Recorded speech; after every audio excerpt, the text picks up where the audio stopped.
share your QR code again and send you on your way today? Yes, I want everyone to know that you are born into an expectation. So you are expected to live the life of your dreams every day. Oh, I love that. Well, thank you so much. Thank you for sharing your heart, your wisdom with us today. And there is the Dream Journal. It says for ladies, but it's for everybody, and actionable goals. So get it here. And again, if I were you guys, I would join VIP because we get all these amazing nuggets. I can't take notes fast enough. So really, really look forward to the recordings and being sure we don't miss any of your great nuggets. Thank you again, Natasha, for being here. Coming up, we have Bimal Shah, and we're really excited about him as well, and everything that he will bring us to offer the biggest 90-day leap. So, Genesis, take us into next. In a world where change is the only constant, growth is just not an option, it's a necessity. At The Best You, we've embarked on a remarkable journey, celebrating the power of personal development and the transformation of thousands of lives. I'm Bernardo Moya, founder of The Best You. Over the years, we've witnessed the incredible impact of bringing people together through our expos and events. We've seen firsthand the power of shared knowledge, inspiration, and connection. But as the landscape evolves, so must we. The truth is, the world of events is changing. There's a plethora of events out there, often with the same faces, talking to fewer and fewer people. It's time for us to lead, not to follow. That's why The Best You is taking a bold step forward. We're not just organising events, we're crafting specialised forums. We're not just publishing content, we're delivering insights through a dedicated magazine. And we're doing it with the participation of world and global leaders across various industries. The Best You forums are your gateway to the forefront of knowledge and innovation. Each forum is focusing on specific cutting-edge topics like AI, crypto, anti-aging, and more, led by world-renowned experts and global leaders. And with the Best You Insights magazine, we're going deeper than ever before. Exclusive articles, in-depth analysis, and visionary content, all designed to empower you to be your best self. We're setting the stage for a new era of personal and professional development. An era where your growth is guided by your interest, your journey is fueled by innovation, and your potential is limitless. Join us as we embark on this exciting new chapter. Together, let's redefine what's possible. The time is now.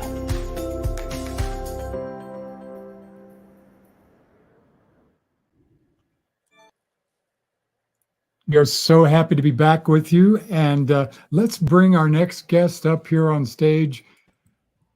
Bimal Shah, we're so happy to have you with us today. Great to meet you. Great to meet you, Maris and Ken. Thank you for having me here. Fantastic. Thank you for being here. Oh, I can't wait to hear this one. I know. So just for our viewers, Bimal Shah is a pioneer, author, and results leader delivering meaningful transformations. Bimal is the CEO of the Raj Parth Group of companies with a mission, and this is great, a mission to make 1 million pioneers throughout the world. Bimal, we're looking so forward to telling us about this, making 1 million pioneers throughout the world. And we'll turn the stage over to you. Thank you very much. So my mission is making pioneers, making 1 million pioneers, and the whole foundation, the whole purpose behind it is I believe that entrepreneurs can solve the world problems. And when entrepreneurs become pioneers, we can make such a meaningful impact and a meaningful transformation that no politics, would come into way. So that. So you get to take the stage and guide us through that. Thank you so much. And yes, so thank you all for being here. My name is Bimal. I'm on a mission to make 1 million pioneers throughout the world by helping entrepreneurs become pioneers by achieving their 3-year goal in 1 year through 90-day leaps and weekly sprints. And I'm so excited to tell you that today, during this presentation, you're going to actually build your biggest 90-day leap. We're going to share some tools resources. I'm going to give away, lots of value, thousands of dollars in value, that you will be able to do it as I'm speaking and get access to the books and all other resources. I'm also the founder of Pioneers Academy, and I'm going to walk you through step by step. Imagine building your next 90-day leaps of what you're going to do in the next 90 days to achieve your 3-year goal in 1 year. Are you all excited? Thank you very much. So this is, if you scan the QR code, you'll be able to get the tool and the resources through that, and then you'll be able to walk through the stages. So please, if you get a chance, please scan the QR code or go to the link bit.ly, your biggest 90-day leap, and you'll see how you walk through the 5 stages to achieve your 3-year goal in 1 year and make the biggest 90-day leap. My biggest motivation behind all of this is my family, which is also why I named the company after my kids, Rajparth, Raji and Parthi. And we travel all around the world, and we built so many different companies, advisory, consulting, real estate, holdings, all different types. And it all stemmed from the whole concept of, foundation behind taking the family and myself to the whole new heights and levels. And that's my biggest motivation. We also have a pet dog, Golden Doodle, Muffy. A little bit about me. I'm a business accelerator, a pioneer, a results leader. I believe in delivering results that take you to the next level, take you to exponential growth.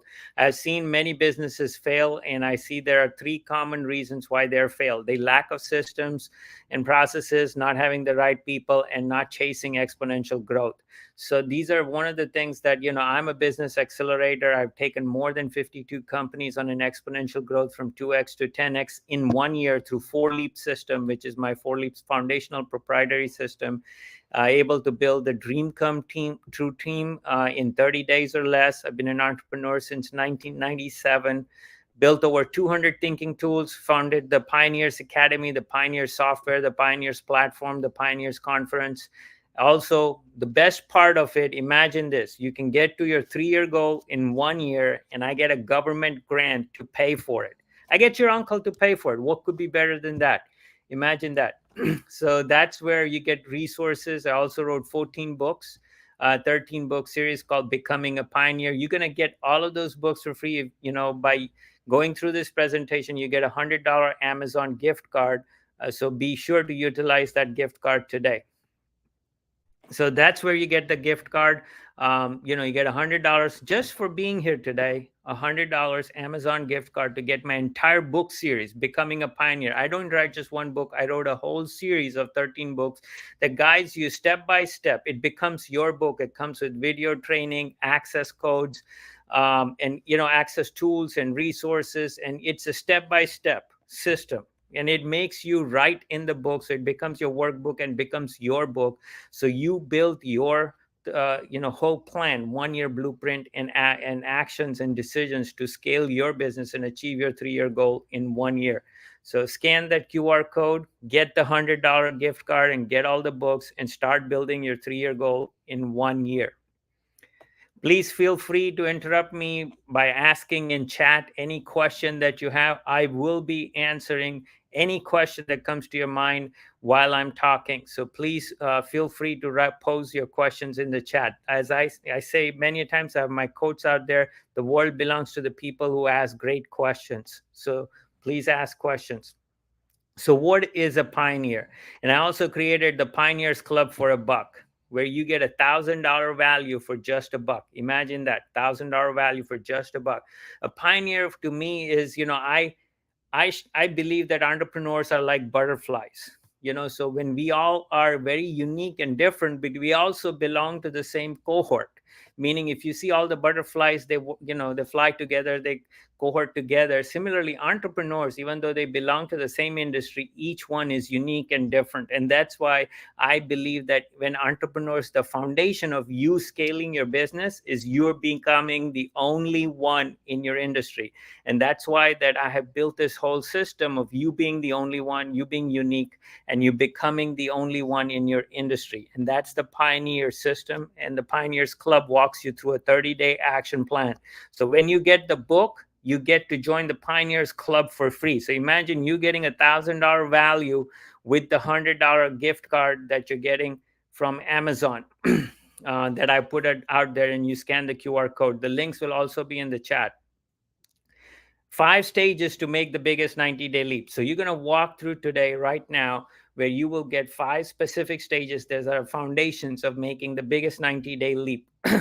Scan that link, go through that link, and get the $100 gift card. So the 4 leap system is my proprietary system where I help you through 4 leaps achieve your 3-year goal in 1 year. And if you follow those steps, I guarantee the next level growth. There's nobody out there who guarantees that you'll be able to scale to the next level and achieve your 3-year goal in 1 year. The 4 leap system is a guaranteed system that if we follow through step by step for 4 leaps, 4 90-day leaps in a year, you will achieve that 3-year goal. The only thing you have to do is take all the agreed actions and decisions for the guarantee to work. Very simple, very straightforward. So what is first stage? The first stage is understanding your biggest pain. And the pain could come from anywhere. There's a pain, there's a challenge, and there's the frustration. And those are 3 different words, even though you may resonate with the same, and you may have the same answer to all 3. And I'll give you a true story about the same, but it could be anything. It could be employees, operations, marketing, time in the business, sales, getting new customers, funding, leadership, profitability, training, could be anything. Now, I'll tell you a true story about a company. When I asked them, what's your biggest pain? They said employees. What's your biggest challenge? Employees. What's your biggest frustration? Employees. And they were all 3 different, even though he gave the same answer. What we did is, we got grants for him to scale his business. There are 3 types of grants: federal grants, small business grants, state grants, and project grants. The federal grants could be up to $2 million. They're pandemic grants. There are all other types of project-specific grants. The state grants are, specific to the state where you are doing business in the United States, and they're customized project grants. So you can go to the slide that is, when you go to that link, the biggest 90-day leap, and if Ken and Maggie, you can share the QR code. If you go to that link, you would be able to walk through and get the grants link and apply and see what grants you qualify for. So please take that advantage. Please click on that link or go to that QR code and see what grants you can get. You answer a few questions and it will tell you what grants you can get. So this client that I was working with, when I asked him the biggest pain, the biggest challenge, the biggest frustration, when we went on the biggest pain, the real problem was there was no accountability. There was no reporting. There was no feedback on how things are being done, what was being done. Now, you can't drive the car looking in the rear view mirror. You burn and crash yourself. So we created a daily accountability system because you need reports on a daily basis. If you're working every day, you need to know what happened for the day. What did you accomplish for the day? And how do we move through the next day? And what are we going to accomplish the next day? The biggest challenge with employees was processes and systems. The employees were stuck not knowing what to do, when to do, what to do, and how to get unstuck if they did get stuck. So we built SOP, standard operating procedures, if you're familiar with that. And then I have a whole system, a whole tool, that one-page tool. Within 1 day, I can tell you, with a company that had 0 SOPs, been in business for 35 years, in 1 day, we built 52 SOPs with a team of 53 employees. And that client said, I've never done this in 35 years. How can you do it in 1 day? And we did it in 1 day. So my tool allows to do that magic. I've also shared that link. If you go to that link on the slide, you'll be able to see that. And the frustration was the culture. There were a few employees that were toxic in nature, that would spread toxicity. We identified that, and we built a replacement where we could get the right people in the right seats, doing the right results for the right investment. That's one of the key foundations of any business, and that's what we did.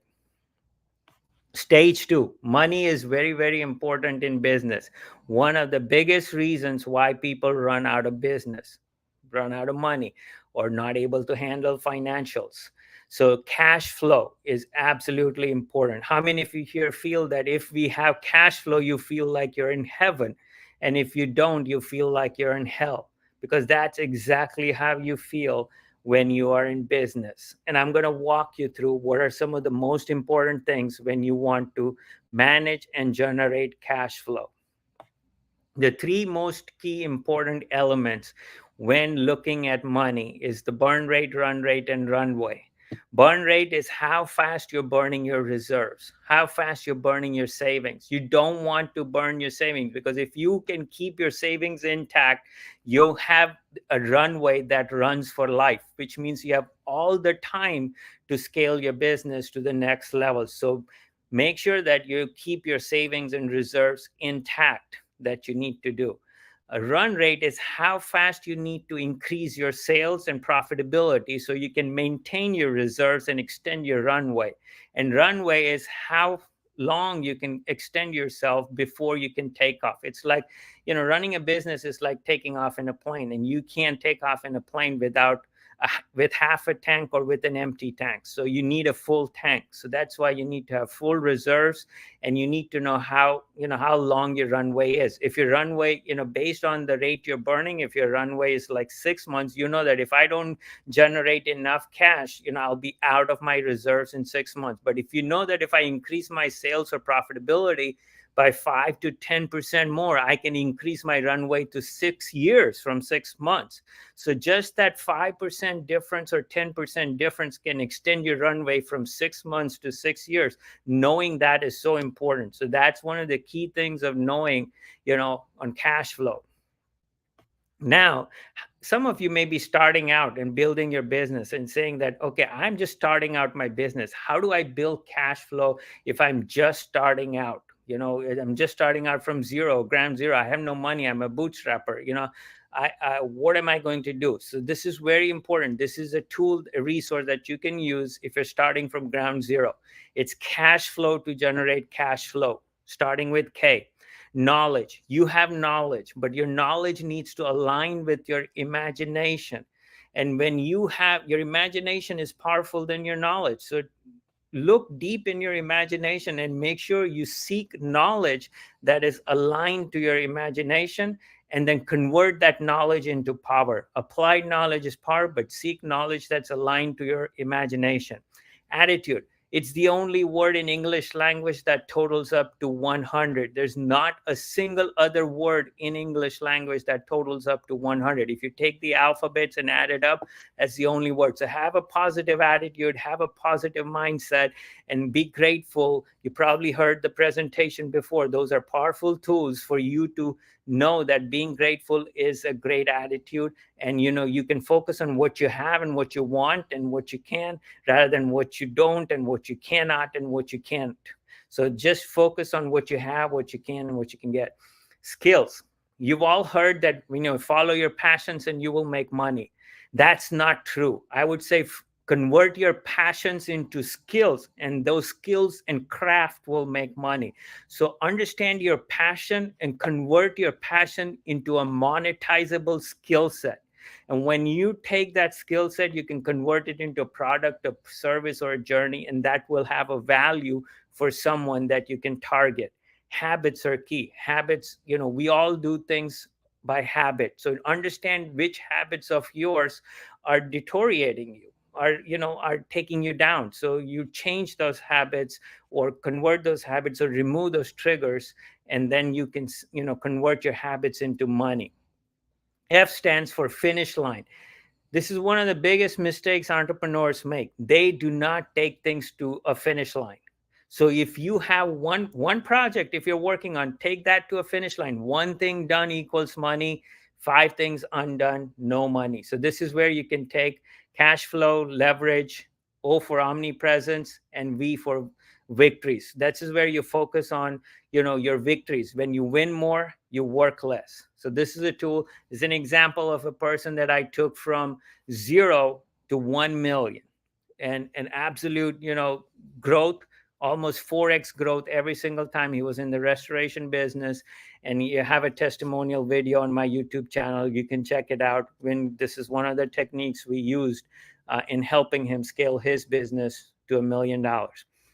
Look at every function in your business. So this is where I do a fitness test, where we discover the gaps and the dangers and opportunities and strategy. This is the Doe's business card. And today, as part of this, if you go to that link, you get a fitness test.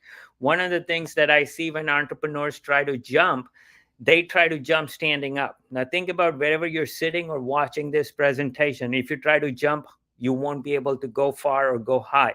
But if you take 20 to 30 steps backwards, and if you're fit enough to take those run, you will make that leap. So you need to go backwards and look at the 12 functions of business. So in this fitness test, I take you into the 12 core functions of business and see how you're fit in each one of these business functions compared to your 3-year goal. And once we discover the gaps, we find the financial impact that this gap can make, and we focus on that gap, and we make that as part of your biggest 90-day leap. So check out the fitness test, go to that link, and you can see if you're unfit in some of the areas of your business. This is the same concept that we used with another company. They had the best year in 25 years with the 4-leap system and the fitness test. We did a fitness test on the business, found out the areas they were unfit in, focused on it, and made the whole leap. And that's how it was structured. We have a 5X guarantee on the coaching and consulting business, where there's nobody else who guarantees that, if you work with us, you will see 5 times guarantee. So that's a 500% ROI. If you work with us, there's no risk to you. There's a complete guarantee that you will get to your 3-year goal in 1 year by following the structure, following the system. And if we can get a grant to pay for it, we'll get your uncle to pay for it as well. Stage number 3. This is the vision, capabilities, and research. This is where, you find out where, you need to have proper vision, proper capabilities, and proper reach. Very, very important. So you need to have a 3-year vision that's tied to your 25-year vision, capabilities of where you're capable and where you're not capable. You need to understand this. This is where I'm capable. This is where I'm not. And fill in the gaps of where you're not capable so you can scale your business. Reach, very, very important. It's online to offline to online to online. Everybody says, what kind of business are you in? B2B or B2C? There is no B2B or B2C business. It's all H2H. Understand that, H2H, human to human. You are talking to a human being who's going to make your decisions and cut you a check. So you need to understand which human being that I want as my ideal client, and that's the reach that I need to have.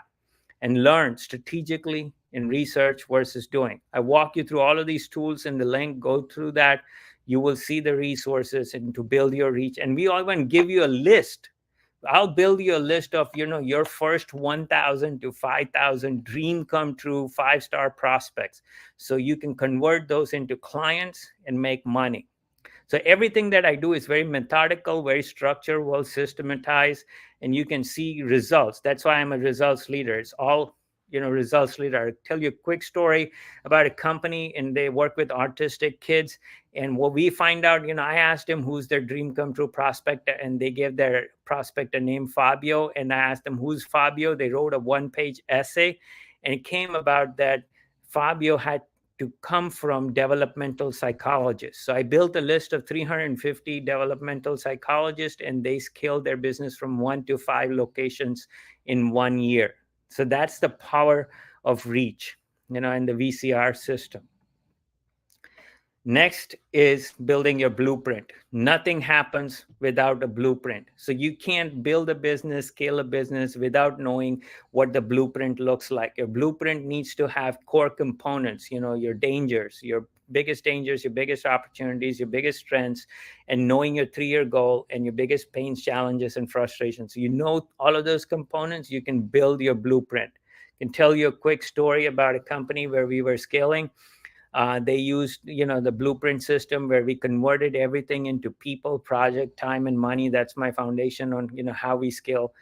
So when we structured that and built that, they were able to launch their new product in the healthcare industry and able to launch their health insurance product. They used the PPTM system and the leverage they needed in the business. So as you can see, there are real stories of each component of the 5 stages when we have helped companies and they have scaled. We have their video testimonials on the YouTube channel. Lastly, I would say your biggest 90-day leap, your imagination is more powerful than your knowledge.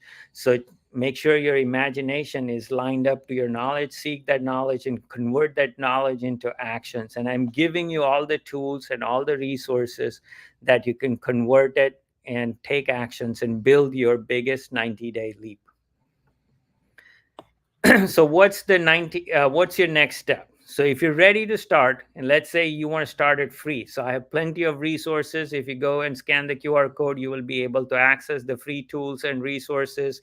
You'll be able to get the $100 Amazon gift card, as well as all the other resources that you can get. Now, if you want to invest a little bit, let's say 50, $100, $200, I have webinars, workshops, events, masterminds, and as part of a VIP access, I believe, correct me, Genesis and Mark, is that they also get access to the CEO Mastermind. You're going to get a $500 value access to the CEO Mastermind that is coming up. So be sure to scan the QR code and look at that and looking to that. The next is 5,000 to 100,000, where you have other masterminds and other resources, and then the last is the 4-leap system. So depending on where you fall, you'll be able to scale your business to the next level.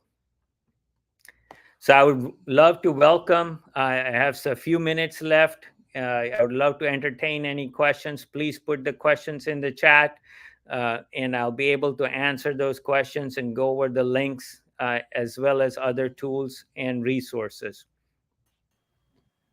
So great that you could be here. There's so many powerful systems that you've built. It must have, how long did you spend building all of these different systems?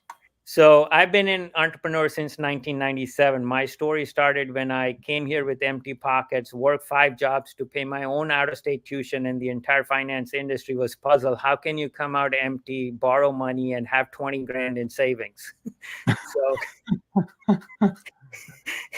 So they started working with the financial industry. As part of doing that, a lot of clients asked a lot of favors, and those led into tools, resources, structures, books, and all of those. And I built this whole system. And now, I have a whole system where clients can achieve their 3-year goal in 1 year, and I can even get grants and other resources to pay for it. If people are having trouble with building their business and getting started, what's one key thing that folks can do immediately, even if they don't know a system or that? What's one major pitfall or key action step that folks can take? I would strongly recommend the Dream Come True journey for your ideal dream come true customer, because if you don't have that, your business will fall apart. Whenever you work with a customer, you need to know what am I going to do to to this customer so that he can have a dream come true experience. You need to have that down to a T. You need to have that down, that this is their dream come true journey. I'm going to walk them through from the beginning to the end. The whole phase is going to take 90 days, 3 months, 1 year, whatever that journey looks like. Day 1, day 10, it needs to be written down and built on paper, or however you build it. It needs to be documented. Once you have this journey, you can now market it to your ideal customer, but you need to build it with the customer in mind. So the most important question is, who are you going to serve? You need to know who your dream come true prospect is going to be. And the simplest thing you can do is, give a name to your ideal prospect, like Jerry or James and whatever.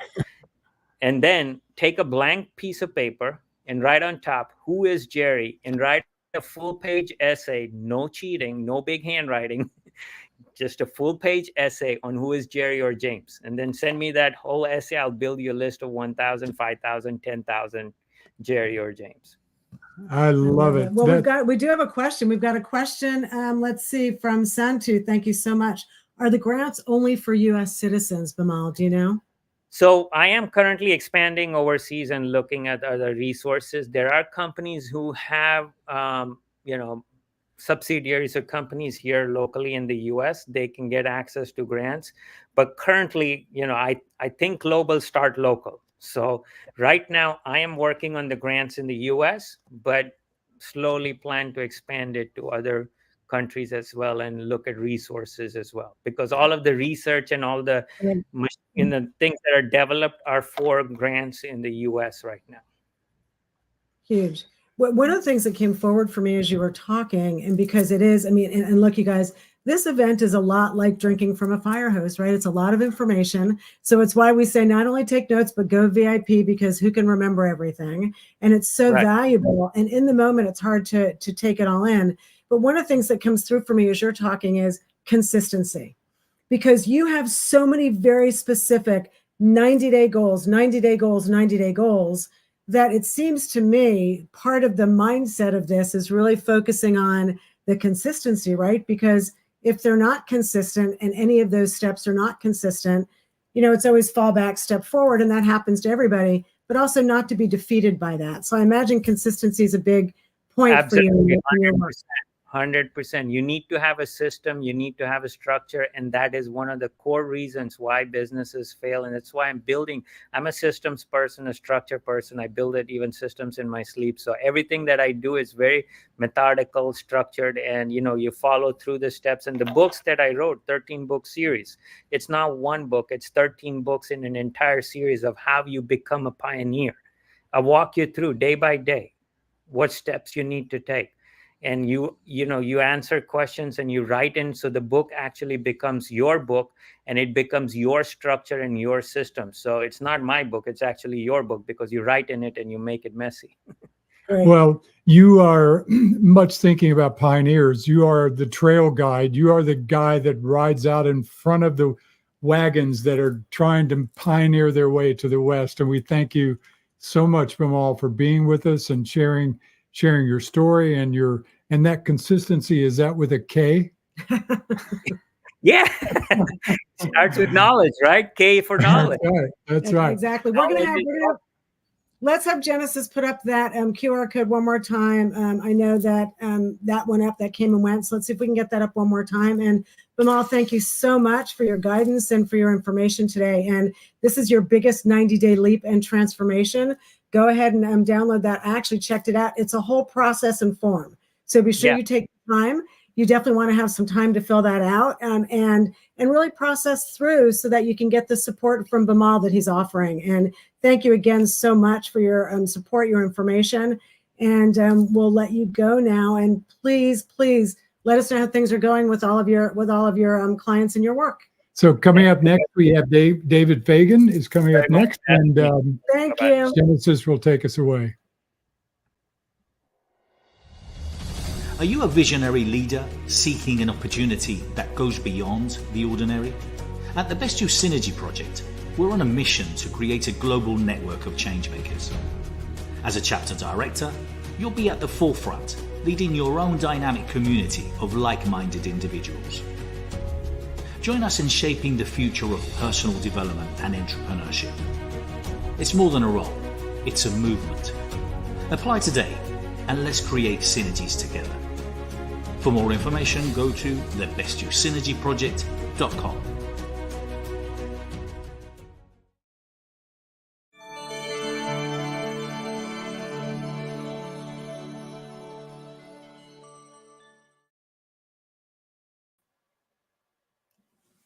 And hello, we are back. The Best You Expo, Las Vegas Online. We have had an incredible day so far. And I don't know about you, but tips, tools, information, all kinds of things. It's been incredible. We also had an opportunity to do our workshop around mastering connected relationships, especially in an AI world. I think we've really figured out today, human connection is not going away. So this is also why this next person is very important. David Fagan, who is an amazing, talk about entrepreneur, incredible purpose-driven human. Welcome. Incredible on-screen, David. Nice to see you, my friend. Happy Surrender Saturday. And one of the things that I think is really important about the work that is being done, especially by you right now, in this whole idea of the conversation shift, right? The challenge right now of how different enrollment has really become. And you and I have even talked about the whole idea of chasing and the importance of creating a connection with someone and all of that. And I think, in all of your world, from, being CEO of Guerrilla Marketing, and I think you sold over 20 million books, if I recall, in over like 60 languages or something, right? That's crazy, amazing.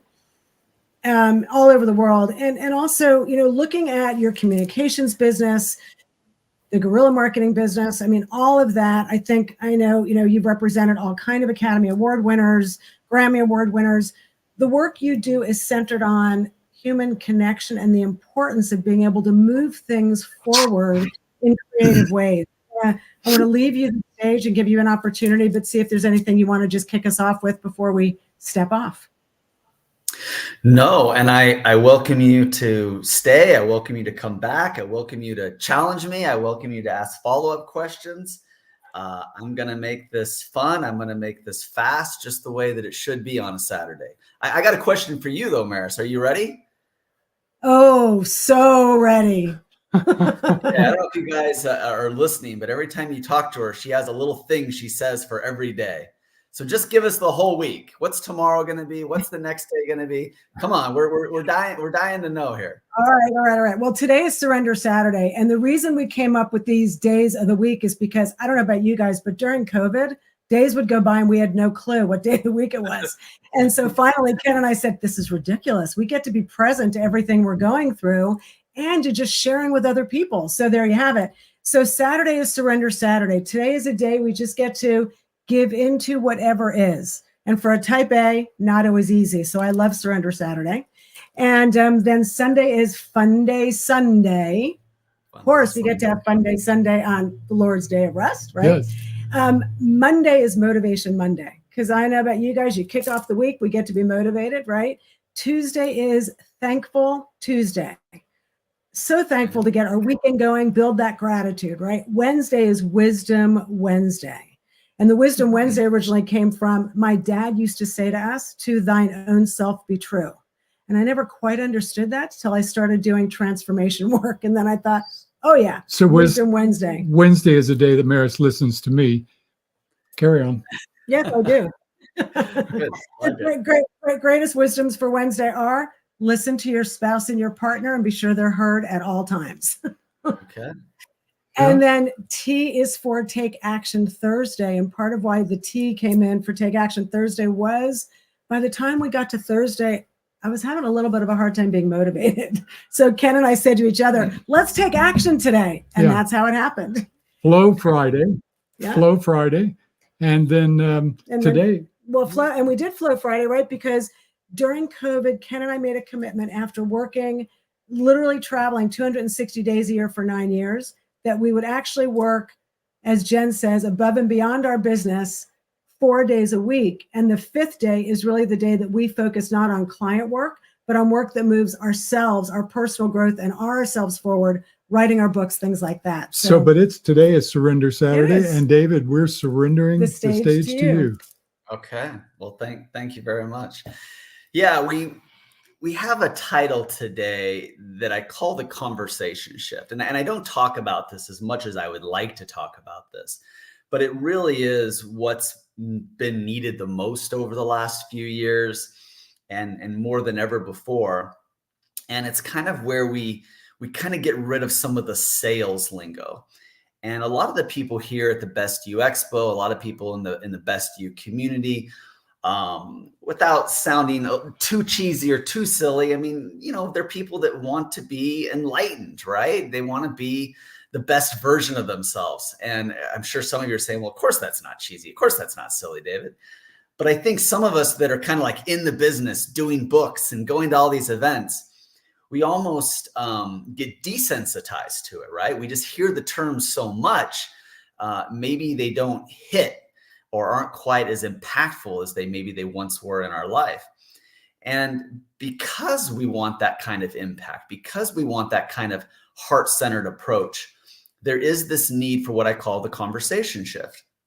And that conversation shift isn't here to say that sales and marketing is bad. Sales and marketing is very needed.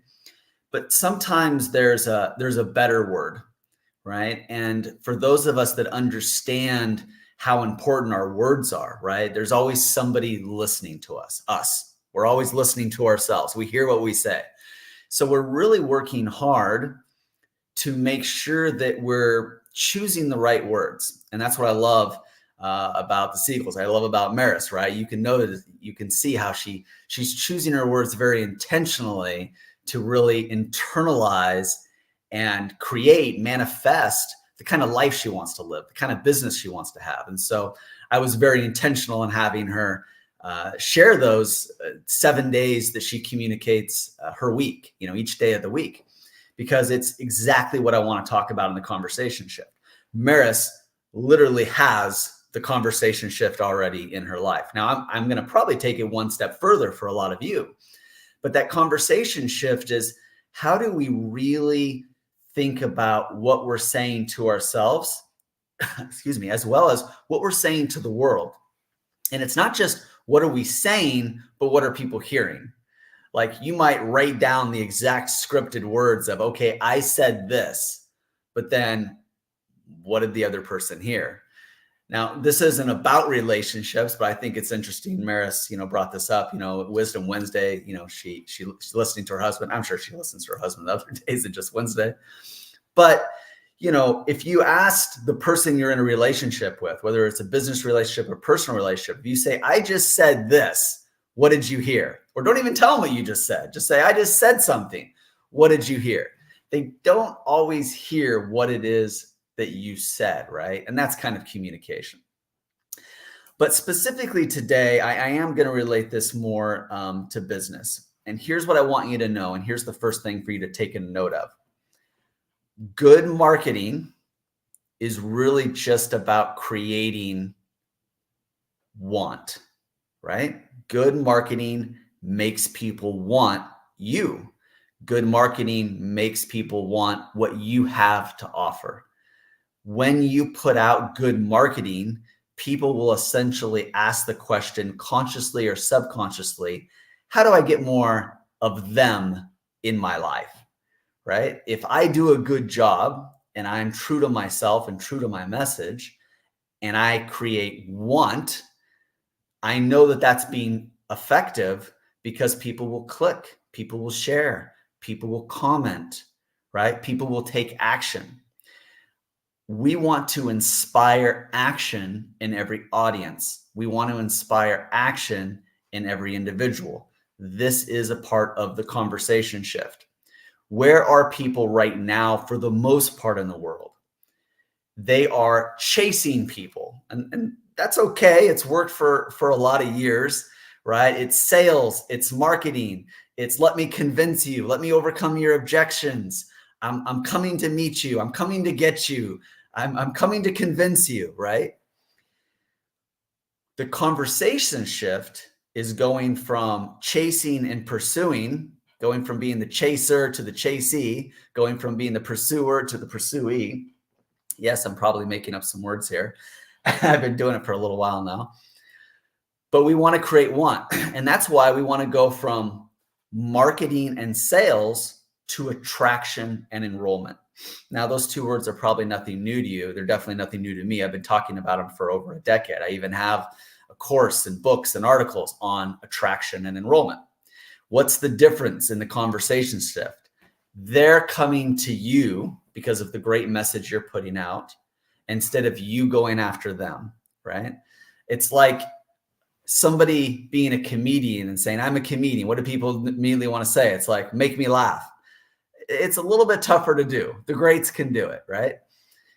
But in the world of business, in the world of building a movement, building a following, building a community, you really need to inspire. You really need to motivate. And we can split hairs a little bit on that word, but I want to land with, you need to attract and enroll. So how do you attract and enroll?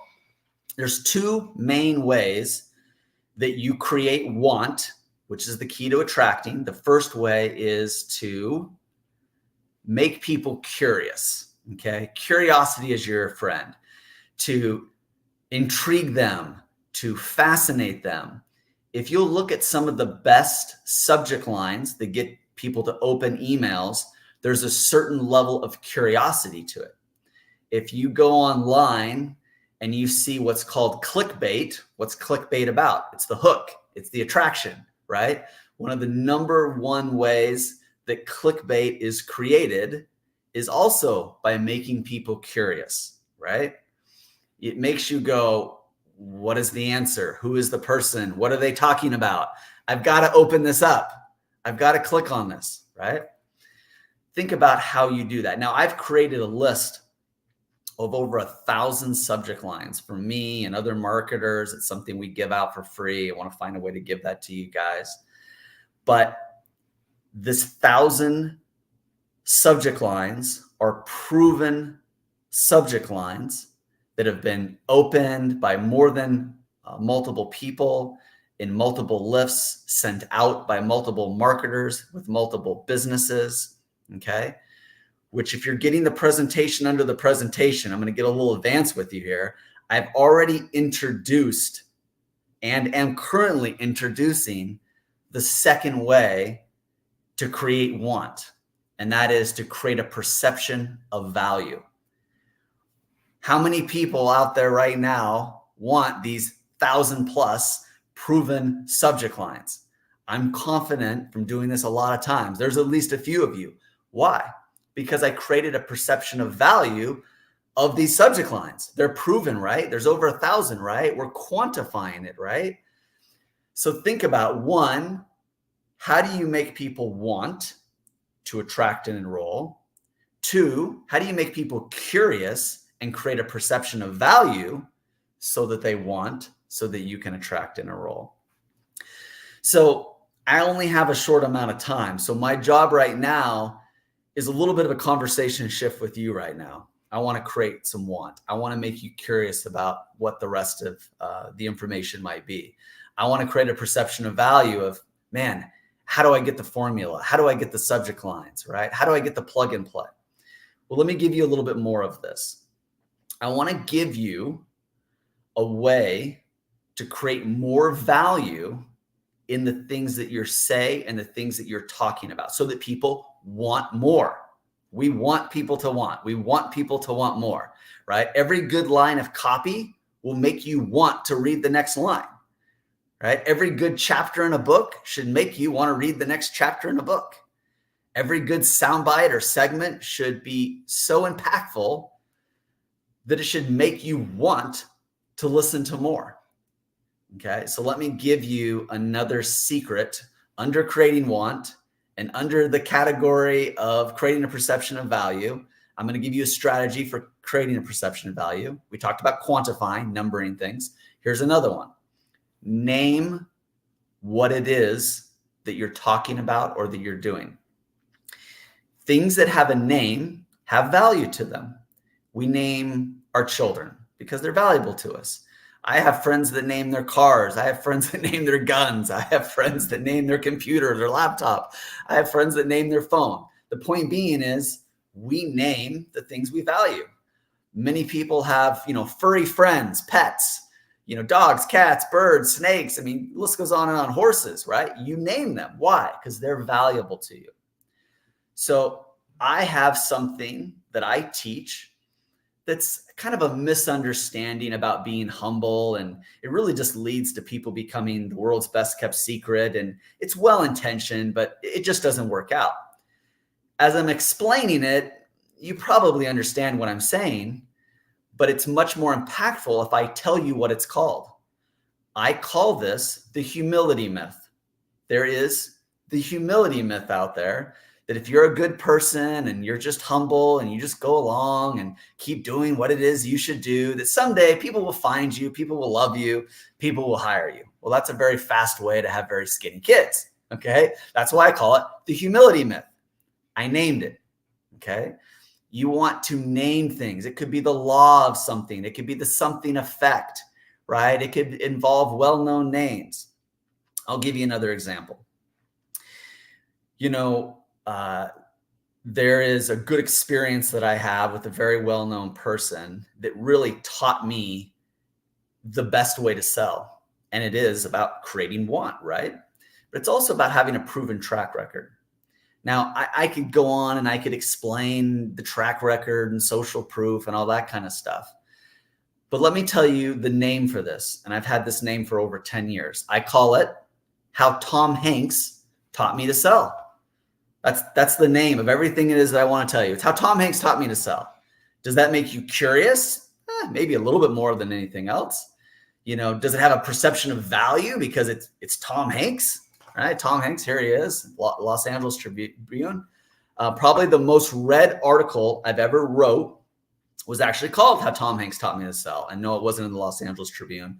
It was more than 10, 11 years ago, maybe 12 years ago. It was in the Beverly Hills Times magazine. But here's how Tom Hanks taught me to sell. How many people want to know the story? How many people want to know how he did it? How many people want to know how it had an impact on me, right? Am I creating want? Am I creating a perception of value just by naming it, right? So think about the things you want to teach people. Think about the things that you want people to know and understand, and then decide, what's the name for it? You know, what are you going to call it? How are you going to describe it, right?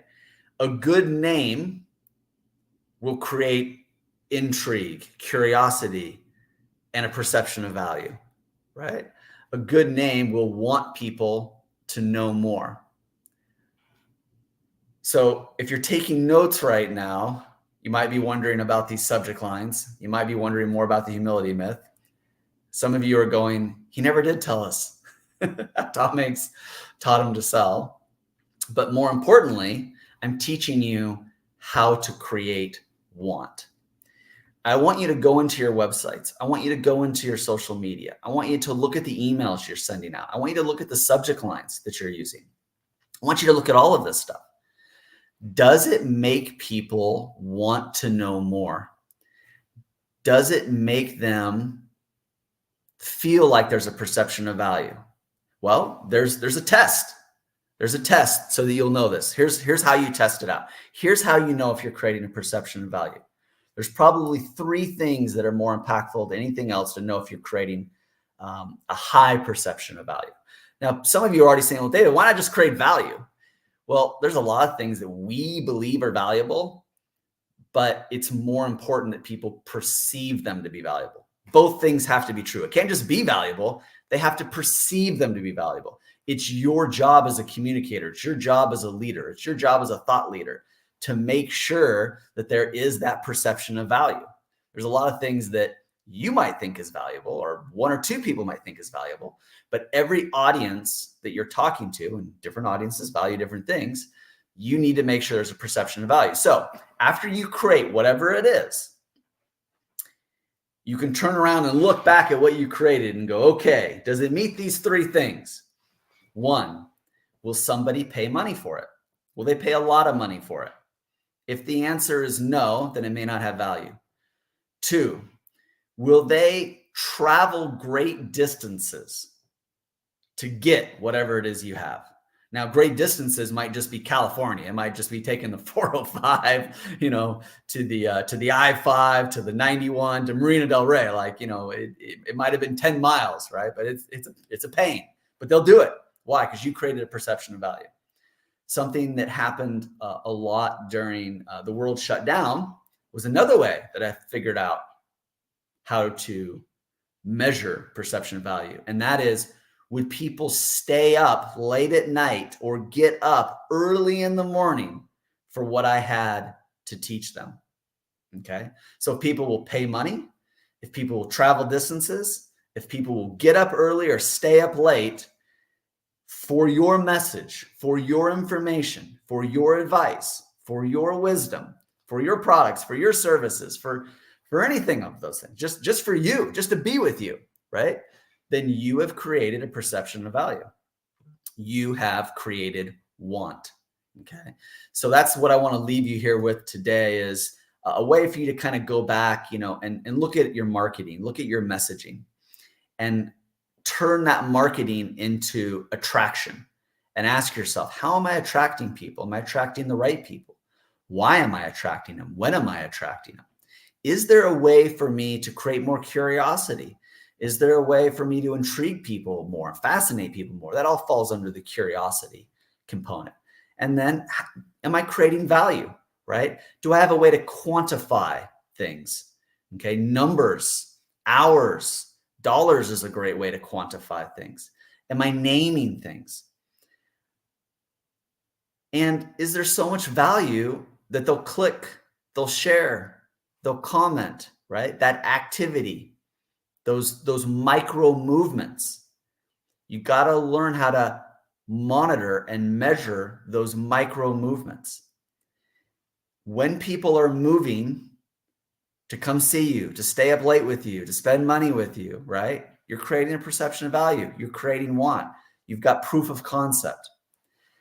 The more you can build upon that, the better it's going to be. So Instead of come Monday or come next business day going, who should I chase down and try to sell?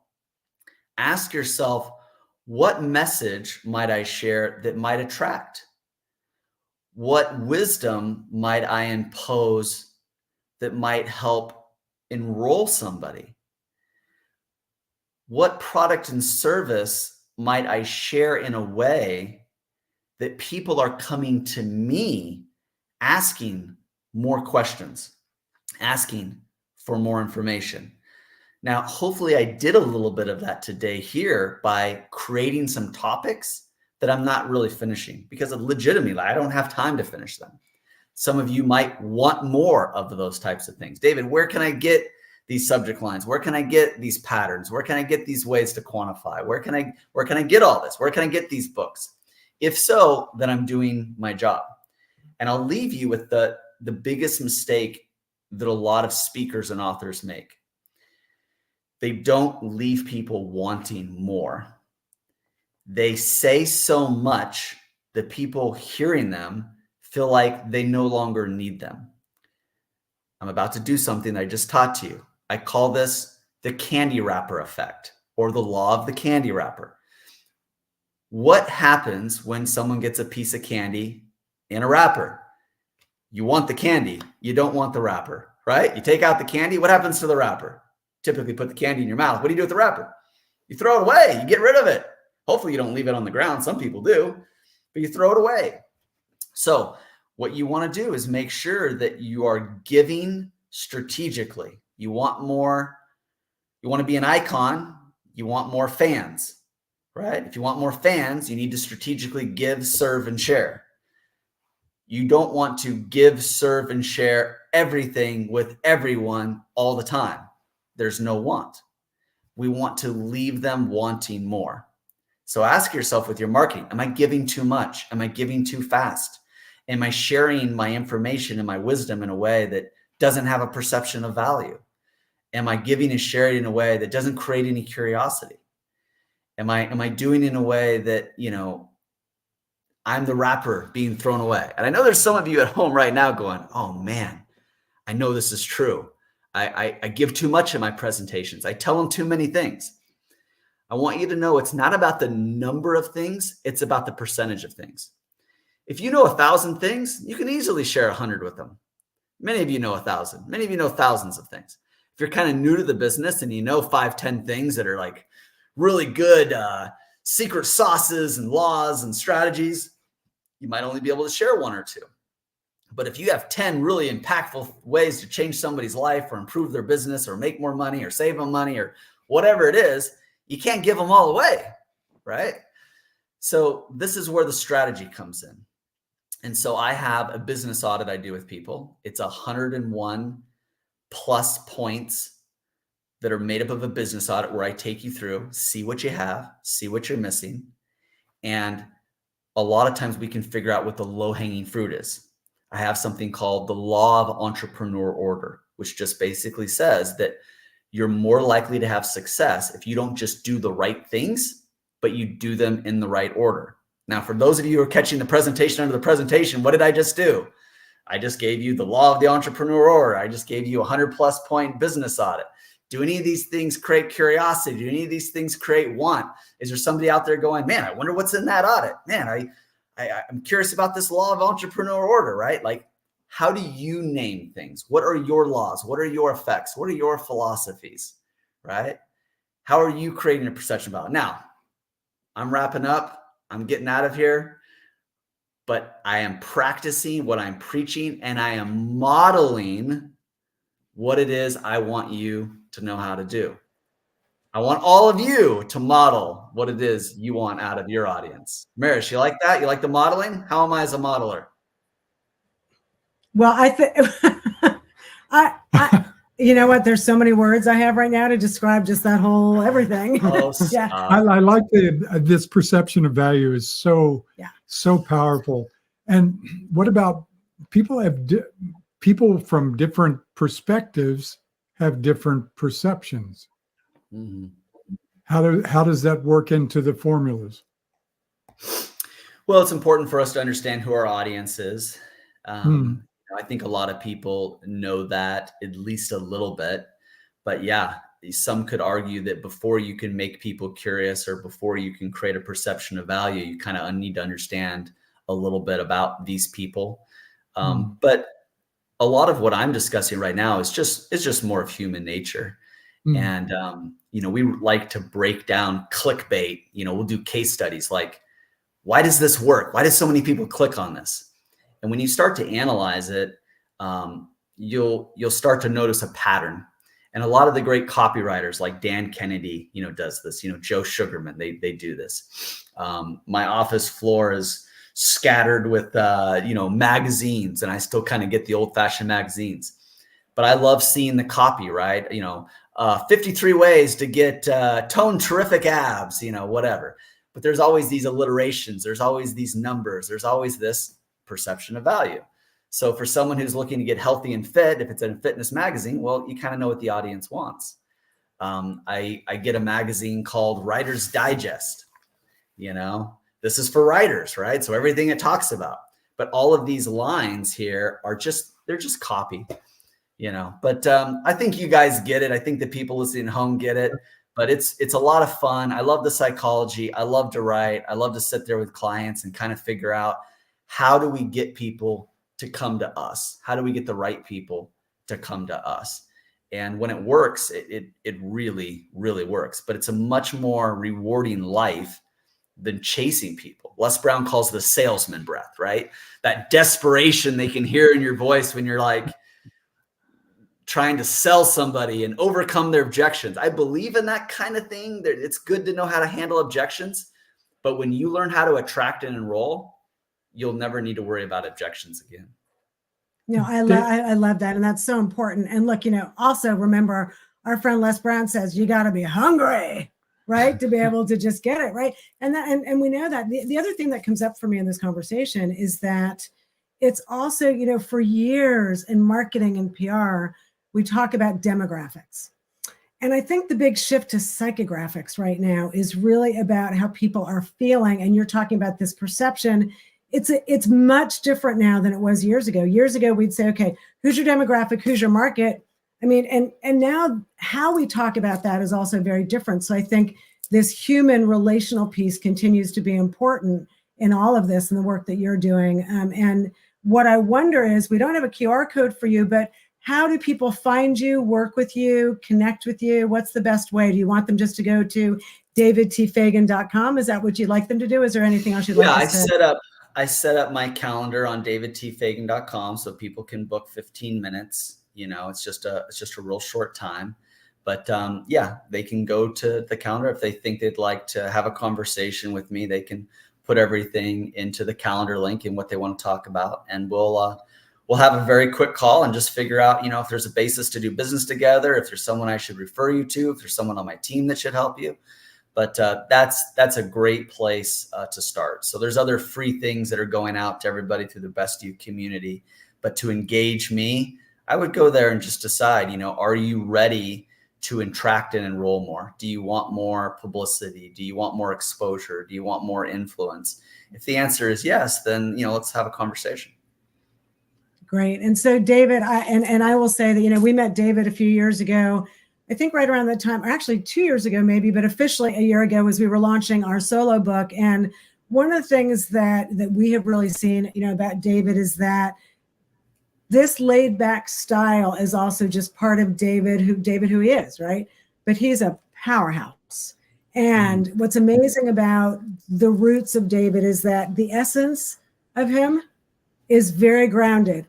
And the powerhouse side just shows up in subtle ways and impactful ways. And so thank you so much for being here today. I think your impact is amazing and just really appreciate your insights and everything. Is there anything you want to leave us with today? I just want to thank Bernardo. He's not on here with us right now, but I know he's played a big role, in all of our lives. If it wasn't for Bernardo, we probably would know each other, but I don't think we would know each other anywhere near as well or have the opportunity to respect each other. And I'm sure people are celebrating him as he's not here, but I wanted to be, one of those people. I love how far his magazines come. I love how far his communities come. as somebody that understands publicity and print and being positioned well, I would try to get involved with him, get involved with the Best You magazine, get involved with some of these upcoming events. He's made it, pretty easy to make this a community for everyone. He never sees these events as his events. He always looks at these as our event. He's always sharing the spotlight. So big thank you to Bernardo for, practicing what he preaches, which, we don't always see in the marketplace. No, it's really true. And you're another one who also does that. And thank you for giving voice to people who also may not be seen in other ways. And so appreciate that. So Thank you. Have a great weekend, sir. And so grateful. I know we'll catch up probably shortly and we'll talk to you soon. Anything, Ken? Okay. No, I'm just going to say we have a couple of great guests coming up here next with Lamont Wilcox and Michaela Wilcox Kaiser. And so they're going to be joining us in just a few moments. And, I know them both. They're great. All right. Cool. Talk to you soon. Fantastic. Awesome. Fantastic. Awesome. All right. We'll talk to you soon. Genesis, thanks. Don't settle for less. Unlock your potential. At the Best You Synergy Project, we believe that your story needs to be shared. We are your key to unlocking your true potential. Join a community where growth knows no bounds. It's not just a network, it's a catalyst for your success. Your journey begins here. Visit thebestYouSynergyProject.com and apply now.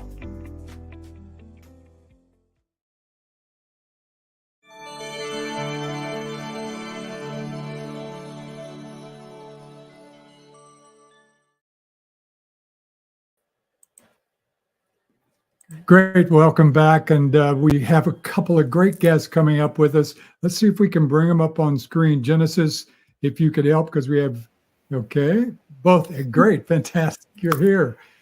Welcome. Hello. We always love when technology works because, we're all dependent on it. We have this fabulous person behind the scenes. Her name is Genesis, and she's doing all this magical work for us. So welcome, Lamont and Michaela. Did I say that correctly? Michaela. Beautiful. Yes. Thank you. Yes, thank you. Sorry. So, Lamont and Michaela, thank you so much to be here. Founders of Full Life Yourself, Fly, Fulfill Life Yourself, Fly, after helping over 500 clients with mental struggles and over 90% satisfaction rate. The Fly model is quickly becoming a go-to program for mental wellness and parenting. It is a way to apply the proven principles of high-level success and performance to transform mental struggles into powerful attributes and achievements. So welcome both of you here today. So the title of your talk is Today's Relationships and Parenting plus Technology, this is a long one, equals mental health issues. Must have skills for parents. Okay, mic drop and yes. And love that you guys are working together. So the first thing I want to ask is, as part of your story, how did that happen? And please take the stage. Thank you so much. Yeah, we are so excited to share. And many of our speakers and many of those listening have had experiences that were life-changing and they want to get out to the world. And that's exactly what we're experiencing because, I, as a father, struggled for almost 30 years and really tried so many different things that just didn't work. And there was so much struggle within our family and so much pain. And we'll talk a little bit about that, but we just want to emphasize that there are so many. I was not a passive parent. I was a very active parent that was really seeking and searching and trying things and looking for ways and following some of the what is considered, standard practices for parenting. And I was doing all the stuff. I mean, literally, positive parenting and positive psychology and learning all these things. Like we really searched and sought for ways and really involved ourselves with our 6 children. And Mikkel is number 3 of our 6 children. She's the only girl.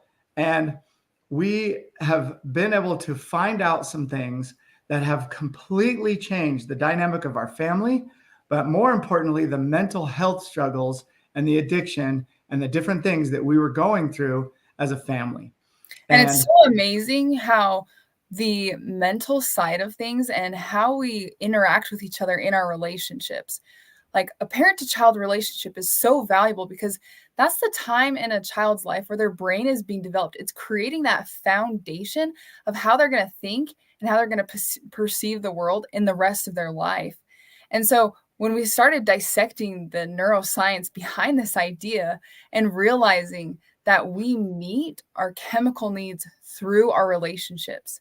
And so if someone has a struggle with depression, for example, and someone in their life who they're close with and who is in their environment constantly, they're influencing that person's mental struggle on such a high level. And a lot of people not understanding this and not realizing it get stuck in the trap of actually making that person's struggle worse unknowingly, and vice versa.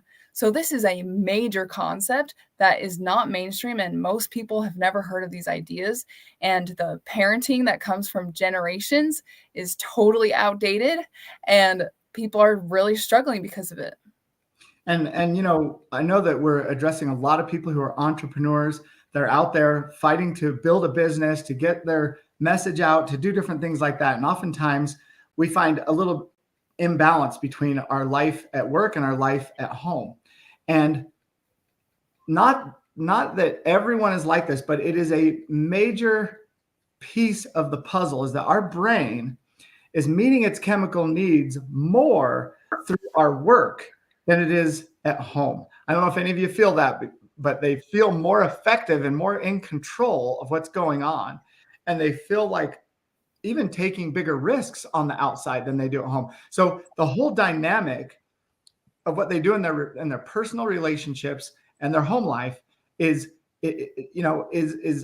sometimes becomes really pushed to the side subconsciously, and we think that it's not, but we start to feel so much more reward than we do maybe in our relationship with our partner or with our children or whatever. We feel more successful, and so we start to get in this place neurologically, right, in our thinking that is very imbalanced and incongruent with what we truly want to be. But we don't have tools, because what we've been doing is even those parents, again, that are involved and engaged, that are looking and reading the psychology and the parenting advice and different things out there.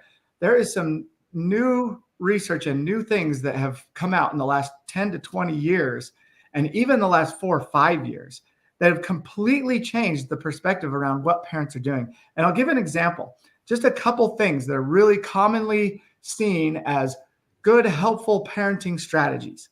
For example, one of them might be parents that praise their children for their accomplishments.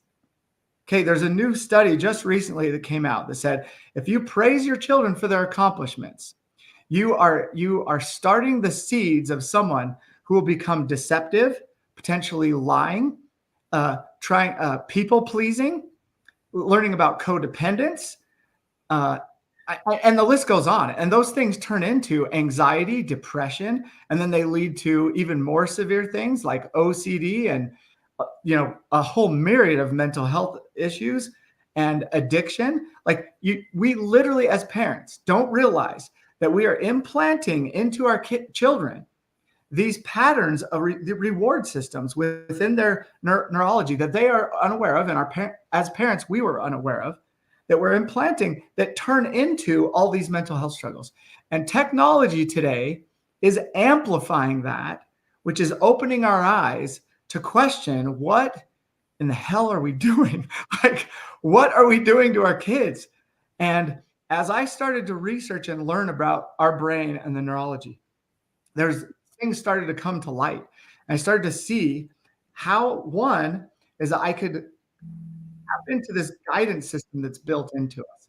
That's one of the biggest things that we're missing, is understanding when we try to act like a parent a certain way, we're acting out so that the child, as a matter of fact, if you take most courses in parenting, they're going to teach you based off of what the child does, you do this. And if they do this, you do this. And And it's this whole list of things, which, by the way, is so overwhelming to try to memorize. But second of all, it's teaching us to be an actor. We're being taught to be an actor. We're not tapping into who we really are and figuring ourselves out and being authentic and genuinely helping the child in the way that we really want and that our system is telling us. We're trying to act. So most of the strategies out there for parenting, and I'm gonna say we're talking about parenting, but this is any relationship. This is literally any relationship, especially with your partner or the parent to your children. That this is a crucial thing to start understanding, is that our brain is not designed to understand reality. As a matter of fact, there's a new area of research they call neuroeconomics. And it's how our brain is distorting our reality, calling things reality that make us feel safe. Because our brain desires safety so much in this new world with this new technology. Our focus has gone so much to safety that it's this neuroeconomics is this bias that we have towards the world in all of our five senses to see things in a way that make us feel safer, and distorts the reality, really distorts the reality. So we're truly doing things as parents that are implanting into our children the future seeds of trauma, of codependency, of severe mental struggles. And they all come from within us as parents. It starts, and we've passed this down from generations. You know, most of you have heard about generational trauma and ancestral healing. Like, though it's true because it's been passed down, and it hasn't necessarily been passed down through our DNA. It's been passed down through these patterns that we take.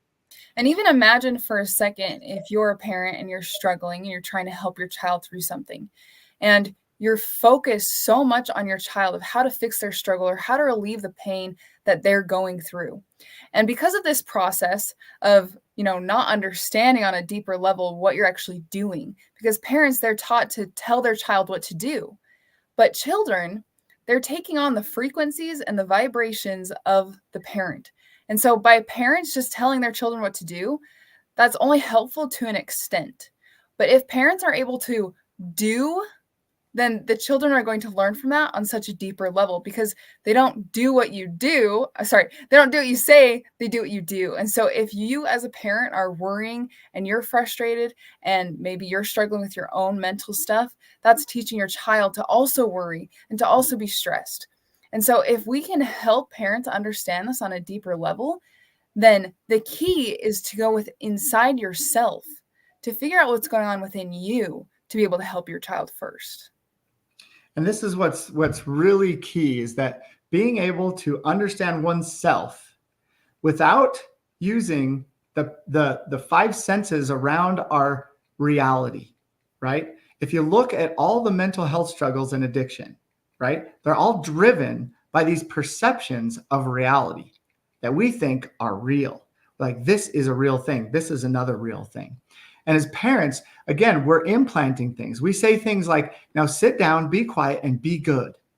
And we teach them, do good in school, do good here. We're implanting these constructs of thinking that are based off of a reality, oftentimes between bad and good, as one of the generalities that we use, that are very detrimental to our kids.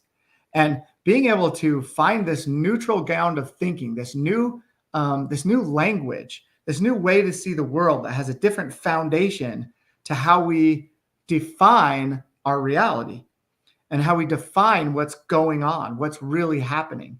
And within the model, the thing that one will learn is how to use their consciousness to be looking at what's happening based off of a neurological experiences, not so much what their five senses are picking up in the world, but what their emotions are telling them.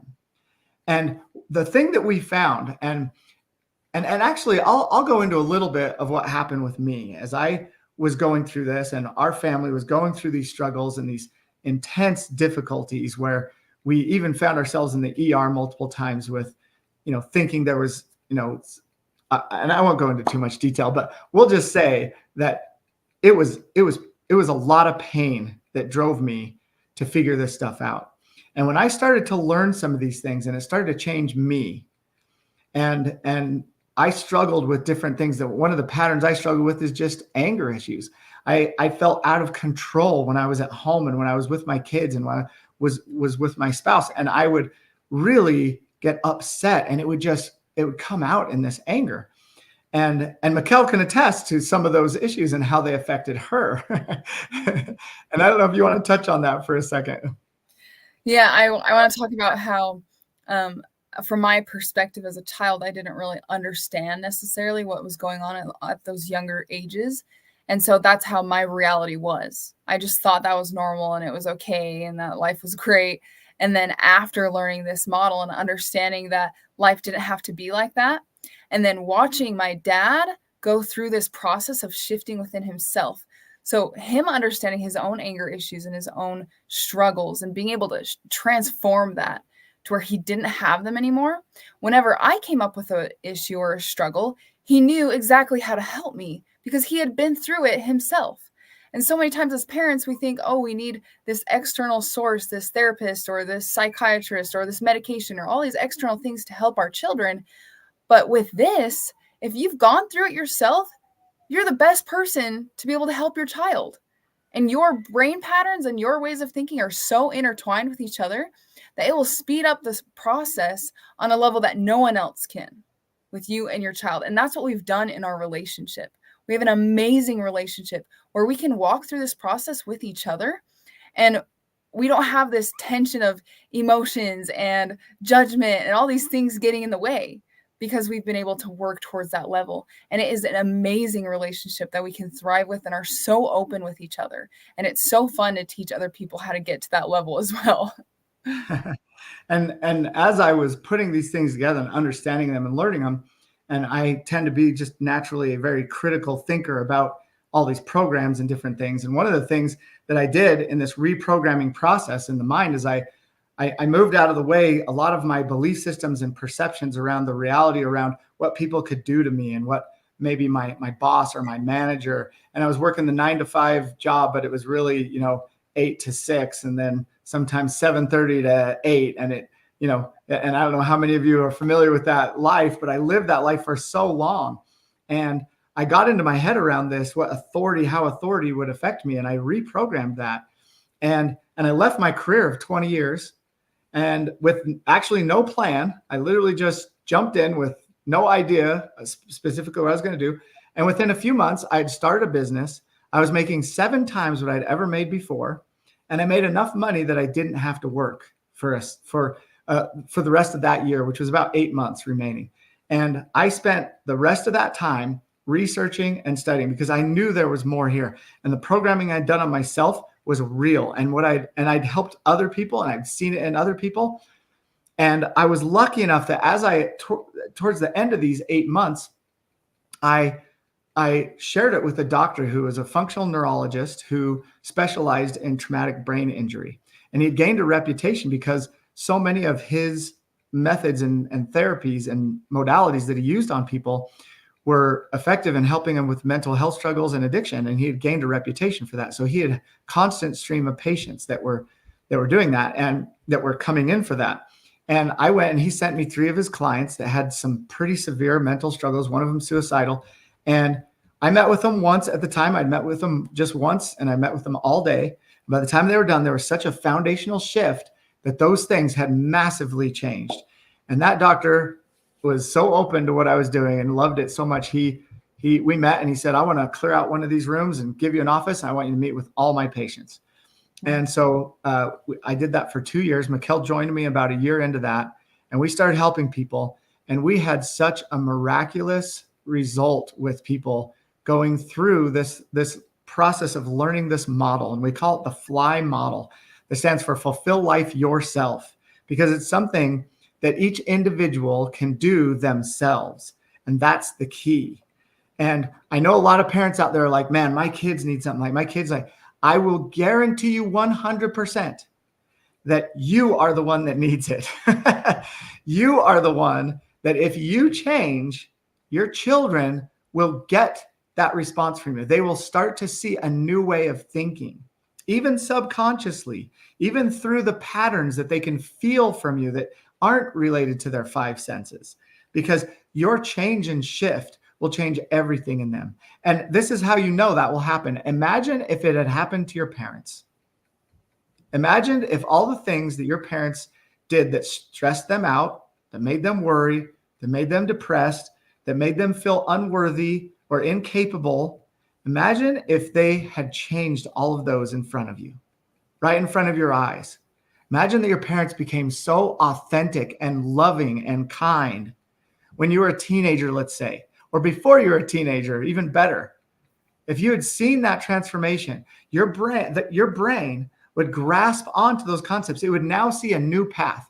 You know, most of you have heard that our brain only makes about 5% of its decisions per day consciously, that most of it is just unconscious responses. We're in a micro trance. We're just going through life, and we're not functioning at a level where we're using our agency to choose. And so when someone opens up with this model and changes that and starts to see the part they play in every scenario, that everything is them and nothing is the actual outside world. I know it's an extreme thing to say, but imagine if you could grasp that concept and fully engage in all parts of your life with this. Because what we find is that to get someone to have the neuroplastic change from that addiction or mental health struggle, which, by the way, in the brain looks about the same. These mental health struggles are addictions in the brain. That's what they call neural addictions. And when you take someone and to get them to make that change, it takes pulling them all the way to the other end of the spectrum, where they see life with so much vigor and hope and enthusiasm and energy and excitement. And I know you guys are saying, well, you know, someone depressed, how are they going to do that? Someone who struggles with suicidal ideations, that are so depressed, they're so down about life that they can't stand to live. How do they do that? That's what we figured out. And that's what helps people at such a high level. And after being there for 2 years, we had what Dr. Oliver said was about a 97% success rate with people. We worked with people all the way from personality disorders to generalized anxiety and depression, from OCD to panic attacks and even more extreme things, even seizures and different things like that. And we had parents come back to us and say, or not just parents, but clients and parents. Sometimes we worked with a lot of parents, as you can imagine, because we know where that core comes from. And we had these parents come back and say, I struggled with this for years and years. I had 12 years of therapy and couldn't get over this mental pattern or this addiction. And it's gone. In one day, it's gone. Like, how did you do that? You've got to train people. And so our journey turned into training others. And so we now have about 70 facilitators. We had over 500 people through our program. And we are on the verge now of really moving forward and getting this out to the world, because we spent all that time in the office. We've now got a full 3-month program that we help people with. And that has turned into something so big, and that we need to get out to the world. As you can imagine, if we have something this successful that has helped this many people at this high of a level and in the mental health field, you never see people that offer a money back guarantee. And ours is 100% money back guarantee. And we use that to leverage and motivate people. Everything we do is an understanding of motivation in the brain. So if you have kids that struggle, if you struggle, if your relationship struggles, if you have kids that don't seem motivated, they don't seem resilient, they don't seem like they can go out into this world and start working, I can tell you this is phenomenally life-changing. It will change every person in your life that you are close to as you change. And it is not a complicated thing. It is not complex. You don't have to memorize a bunch of things. You don't have to, there's no mechanics. It's all in your mind. It's all what you're doing in your thoughts and your belief systems. And we've found a way to introduce that and put it out in a way that helps the individual start to understand the power that they have inside themselves to take control of their experience. And dopamine, everybody's talking about dopamine, what dopamine does here, there, and there. And the number one thing, the feeling of dopamine is a feeling of control. So when you can take over that feeling that those dopamine hits, you don't need the sugar, you don't need the video games, you don't need the entertainment, you don't need the pornography, you don't need the drugs and alcohol, you don't need all these things, because you've learned that you are the one that's creating all that. And all these external sources are nothing compared to what you can create. And if I were to list the difference between my life before I did this, both as a parent and as an individual, and in my career, compared to the way I live now, it is absolutely night and day. The way that I see mental struggles now is that they are a superpower that everyone can use as leverage to achieve more, to be more, to experience more, to make and set and create goals that they can achieve and do everything that lights them up in life. That is the key.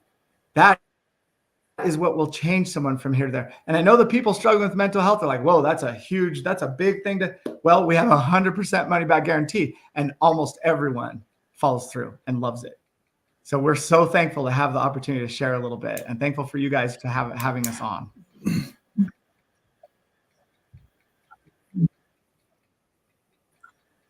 Did we get a glitch? Wow, shining this light.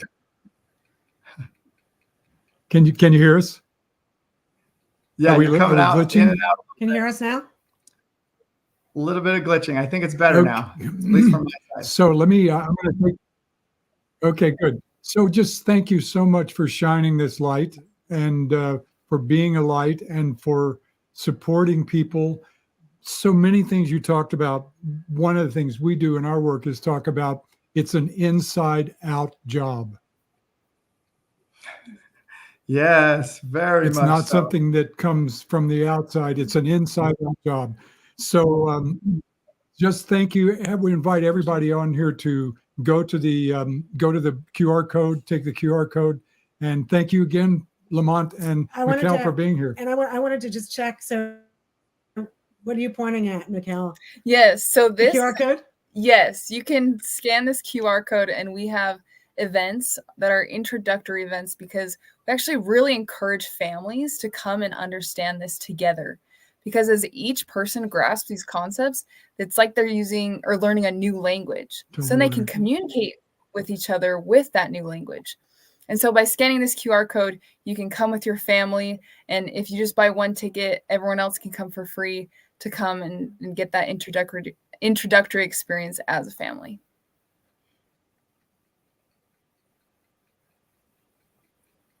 Great. So I'm wondering, so a couple people have requested, is it possible if you could provide an email? So some people, the QR code, because they're abroad, actually there are fees associated with them doing that. So if you can actually just be sure that Genesis has your email for anything that you guys are providing, that way that can be shared. And for folks as well in Genesis, if you just want to pop it in here, once we have it, that would be great. One thing I do want to ask you guys, because a lot of what you talked about is that essentially adults as parents should embrace their mess, but not put it onto their children, right?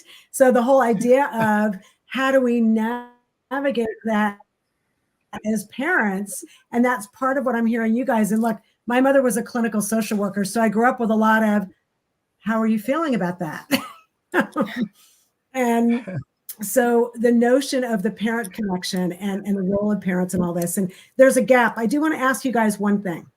What is one thing, if you could just offer a tip that parents can use? Because I heard you say in the beginning, just acknowledging our kids and saying, and acknowledging what they've done and they've done well, not always the best thing to do, not a bad thing to do. And of course, a parent would say that's the right thing to do.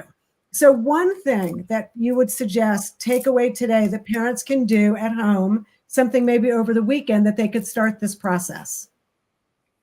Oh, thank you so much for asking that. And I meant to actually share a few things, and I was just watching the time, and so it kind of was going by. But I'll give two things. One of them is that when you praise your children, praise them for verbs. Praise them for their attempt to do things, not their accomplishment of the thing. You will turn them into growth mindset monsters. If you good monsters that will go up and they will gobble up life in the growth mindset by praising them for their attempt, their action, their effort that they're putting into something, and attach it to what you see as effective. Like, show them the pathway of effectiveness in your words, in your descriptions. The other thing is to get rid of generalizations of things like right and wrong, good and bad. These are dead end ways of thinking that trap them into thought processes that turn into this anxiety and this struggle in life. Like instead of seeing the right and wrong of things and the good and bad, describe what it leads to, what it gets to. If you have this behavior, what's the outcome potentially going to be? And always admit you could be wrong.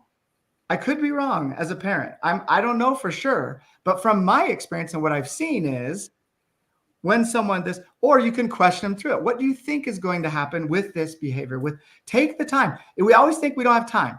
But if you do it once, you don't have to do it very many more times. If you keep doing the old way, you got to do it over and over and over and over because it's ineffective. And so those are two big ones that I would look at as a parent, especially with young kids, but in all relationships, as a matter of fact. Build their identity based off of what they're putting out. Exactly. Yeah. Well, Lamont and Mikkel, thank you so much for being with us on the Best You Expo. And we are going to take a short little break here. And next we have coming up is Andy Broadway. So thank you again for being with us. Thank you guys so Bye-bye. much. Looking forward to connecting more. Since its launch, The Best You magazine has been a beacon of inspiration and transformation, guiding readers through the ever-evolving landscape of personal and professional development. Through the years, we've featured groundbreaking articles and insights from leading experts across the globe, touching lives and shaping futures. Now, we invite you to join our journey. If you're on a quest for insight, have wisdom to share, or wish to connect your brand with a vibrant community, The Best You magazine is your platform. Read, contribute, or advertise with us. Be part of a legacy of empowerment. The Best You magazine, unlocking the potential within. For more information, go to www.thebestyoumagazine.co.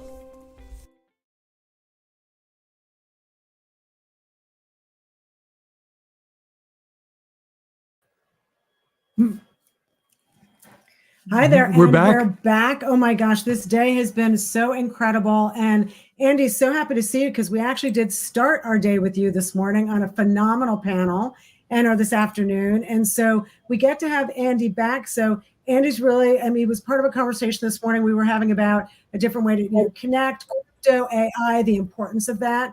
And so we're going to really hear from him now about how to 10x your productivity strategically, leverage AI to monetize and automate your business. And Andy is an accomplished author, publisher, sought-after speaker, business strategist, keen interest in AI. We heard some great stuff from him this morning. With over 18 years of experience alongside world-class speakers, business leaders, athletes, A-list actors, and musicians, Andy brings a great perspective to really tackling problems and creating new opportunities using AI. So look forward to hearing from you right now, Andy. Thank you so much for being here again this afternoon and this evening for some of us. And look forward, please continue to impart wisdom for those who want to be engaged and not resist the amazing world of AI.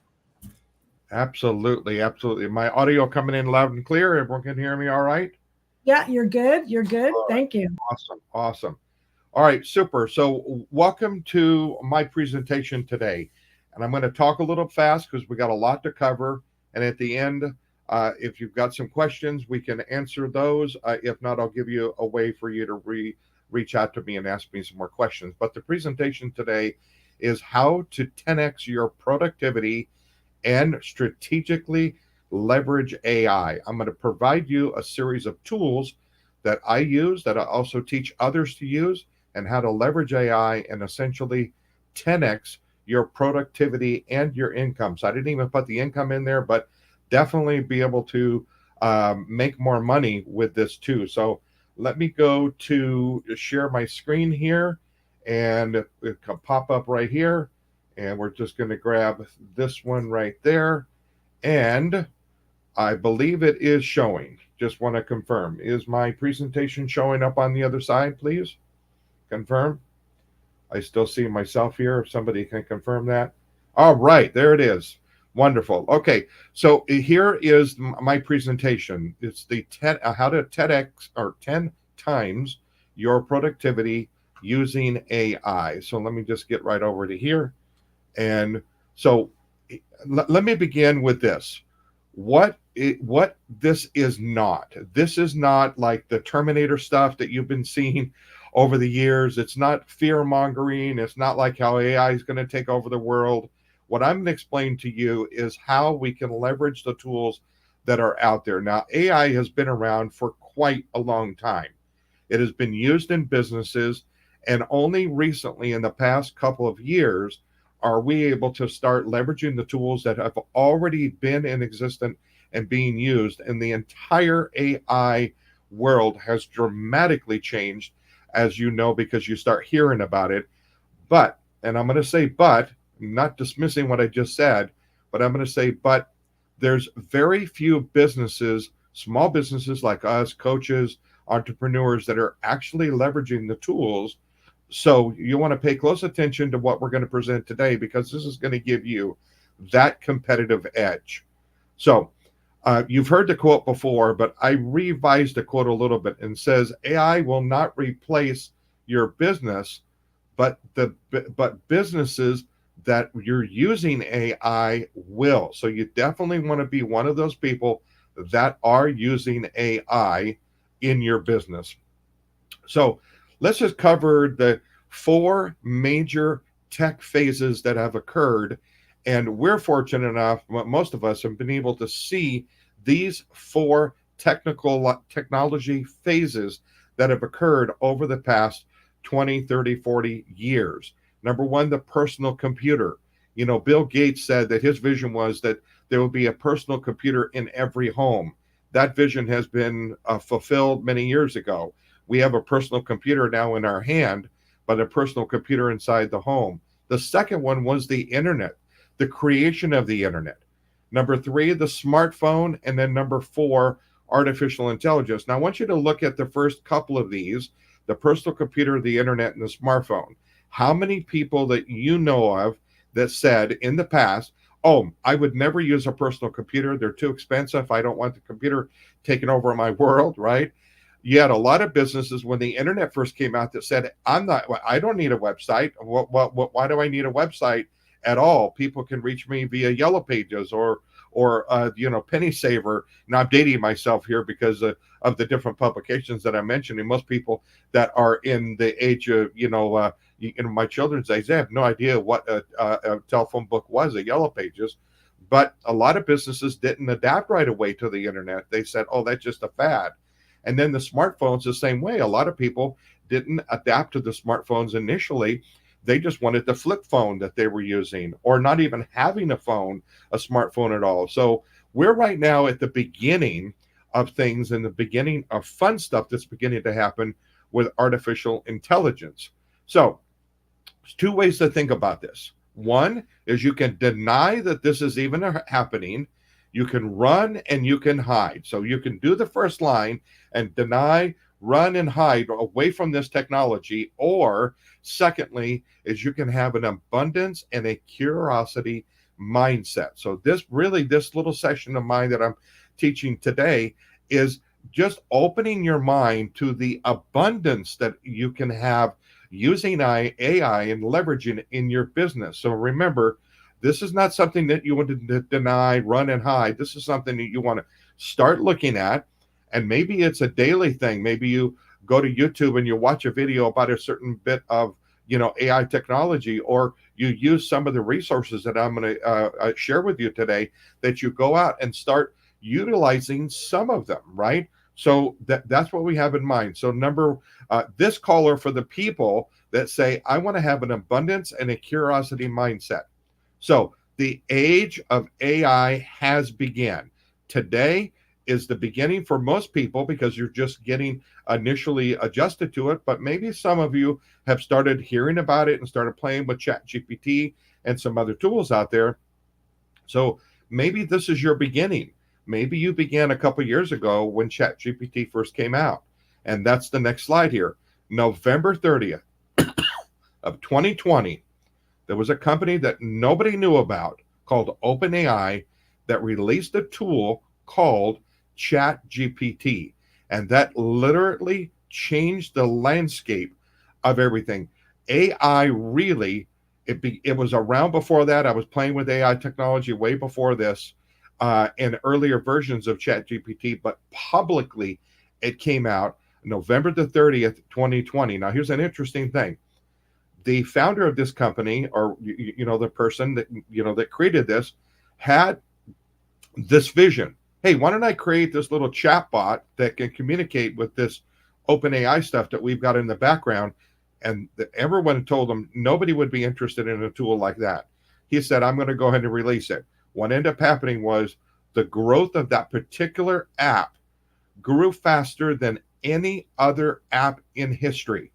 It reached 100 million users in less than 2 months. Now, if you compare that with any other tool or any other social media, a tool out there like Instagram, took 30 months to get 100 million users. ChatGPT, 2 months to reach 100 million users. Now there's several 100 million users using this over and over and over on a daily basis. So this is not something you want to ignore. Now, number one, most of us, before ChatGPT and not knowing how to use that particular tool, most of us, if we wanted to create something, we would be looking at our computer screen and literally there's a blank screen and that you're sitting there wanting to type something to figure out what is it that I need to create. And you're sitting there looking at a blank screen and you're looking at a blank screen and you keep looking at a blank screen. Maybe you type a few words and it's difficult. Today, that ends. That ends because you've got a tool like ChatGPT that you're able to go and type in some text and make a request, as what they call a prompt, make a request, and it will start creating content. And if I have time, I'll show a quick demo of what that looks like. But here's some of the frameworks that you want to use getting from ChatGPT. So the better the question, or what we say the prompt, the better the results that you're going to end up getting. Number two, when you're using a tool like ChatGPT, I suggest that you experiment, you iterate, you layer prompts together, you think about abundance, and you also be playful and curious about it. So ChatGPT is a free tool. You can get the version 3.5 for free. Just go sign up for the tool itself, and you can start playing around with it and just be curious about it. So type in a command like, I'm a health coach, and I would like to create some ideas on how to create videos for YouTube or Instagram, and it will come out and start giving you some of those ideas, right? So that's what you want to keep in mind, the abundance in being playful and be curious. Now, if I do have some time, I'll come back and demonstrate ChatGPT, but I want to get into the second phase of it. Now, there are different things. This is a concept called text to image creation. So we all could go to the internet and find images. Most of the time when we find them, they're not copyright free, right? So you don't want to be using images that are copyrighted already. But what this does is using these 4 different tools, and these are 4 different pieces of software that you can use. And I'll tell you what my favorites are, but you have DALL-E, which is built into ChatGPT already. And if you've got the paid account, the 4.0 Pro account, you'll pay like $20 a month for that particular tool. You'll get DALL-E 3 and ChatGPT together in a tool. Now, that creates amazing images, meaning you could type an image that says, I'd like a dog at a park with beautiful skies with some clouds and a sunset. If you typed in that sort of command, it will come back and generate an image live for you right there on the screen, most likely 2 or 4, depending on how you have it set up. And the images will generate right there in front of you. You can tell it, hey, I want a wide one, I want a tall one for Instagram stories, whatever. And DALL-E now has the ability for you to click on the image and start making edits. It's wonderful. And I've got that in the book where you can actually make those experiments. There's another called Leonardo.ai, which is actually, again, text to image creation tool. You've also got one that is Midjourney. Now, Midjourney is inside of a thing called Discord, which is really built for gamers. And there's a lot of different commands, and it's kind of a geeky tool, but it is really great, a tool. That's where it kind of all began. And then the rest of these tools built a great web interface for us. So then you also have Microsoft's product called Copilot. Now, here's one thing to keep in mind. When ChatGPT first came out, there was a small little company over here, and I'm being sarcastic, small little company over here called Microsoft that saw what ChatGPT was doing, and they literally invested $50 billion into ChatGPT to help them create more tools. From that, Microsoft has created this Copilot, which actually runs on top of ChatGPT. So you can create some beautiful images. And if you've got the app on your phone, you can actually talk to it and it will help you create it. But creating images, creating content with Copilot is very, very nice too. Okay. So those are text to image creation tools. This is going to save you a bunch of time for you to be more productive and be able to create the exact image that you're looking for any of your social media posts, et cetera, et cetera. So here's just some examples or some samples that have been generated. All these images have been generated through DALL-E 3, Midjourney, and some other ones. And there's a copy of my new book there called DALL-E 3, right? That image was created directly from DALL-E 3. The other image off to the side, that's an AI version of myself.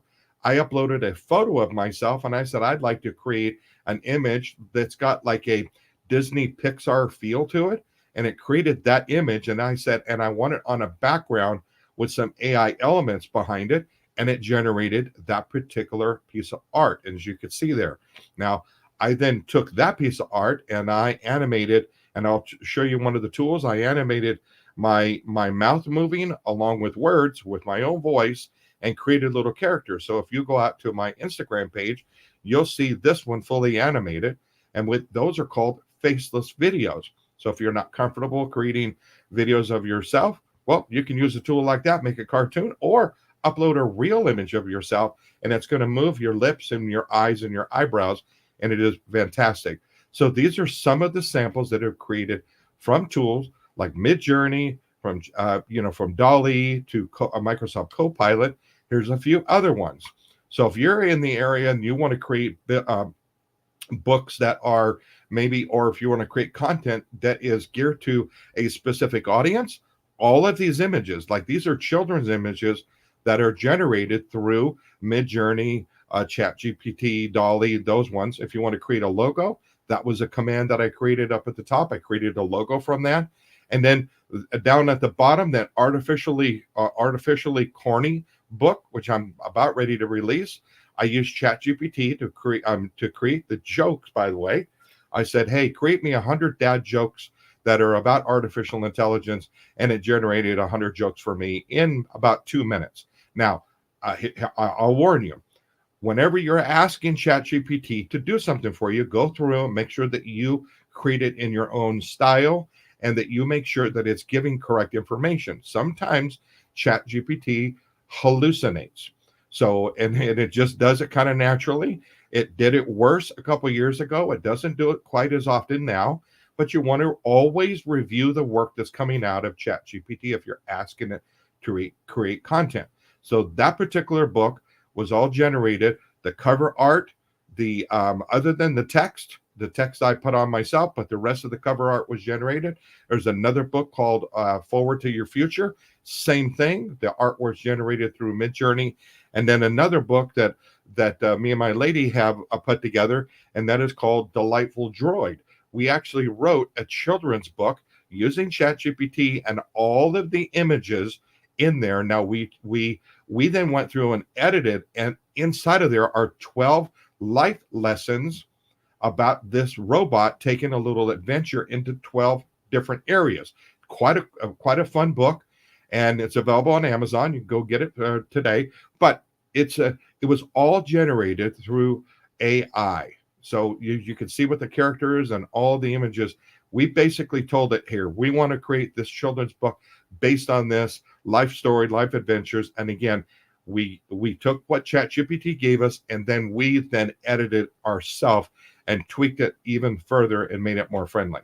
So there's ways to use those tools. Now, number 3, this is what we call video creation or text to voice. Okay, so If you want to take your voice and something like I did a while back, and I've done for other clients, I took a sample of their voice. Now, back about a year ago, there's a tool called 11 Labs.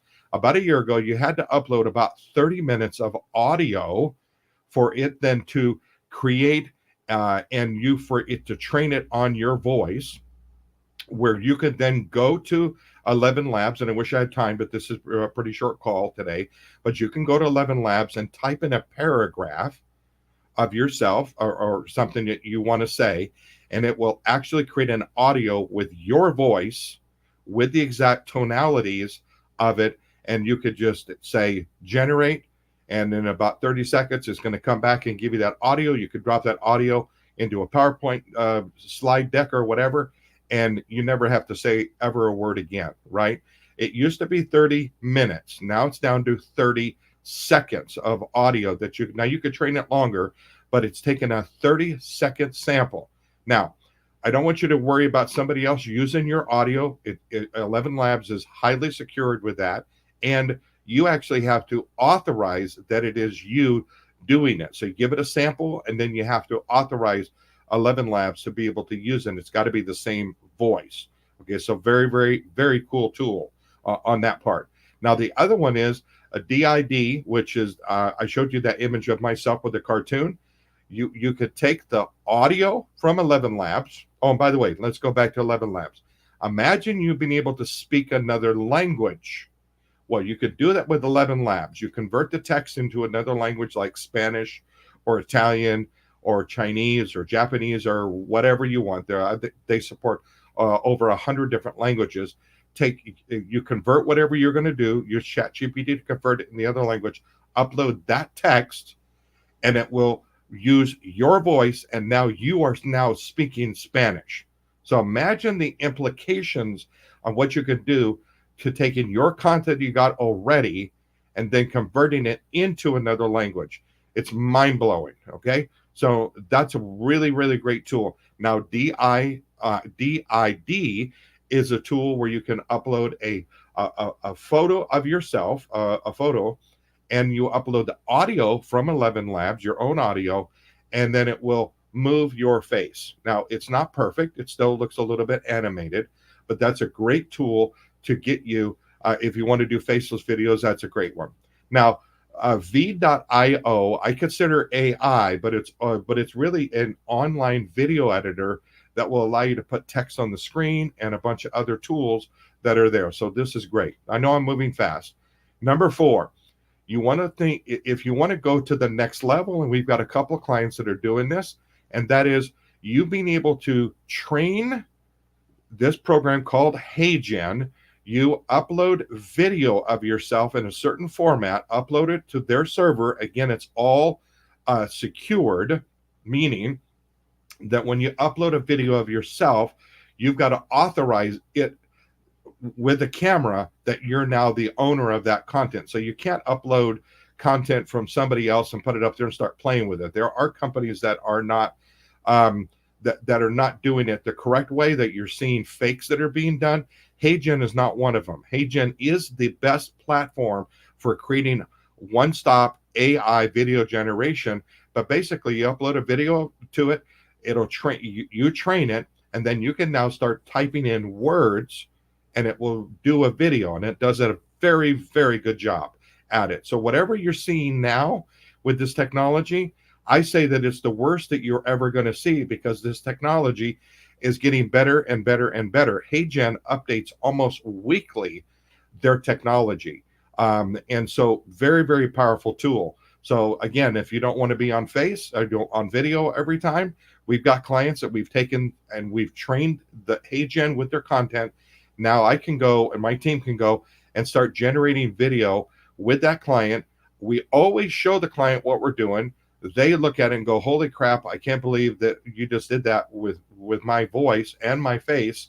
I love this because I don't have to go do it, right? And it is remarkably close. Like, it is getting closer and closer every day with that technology.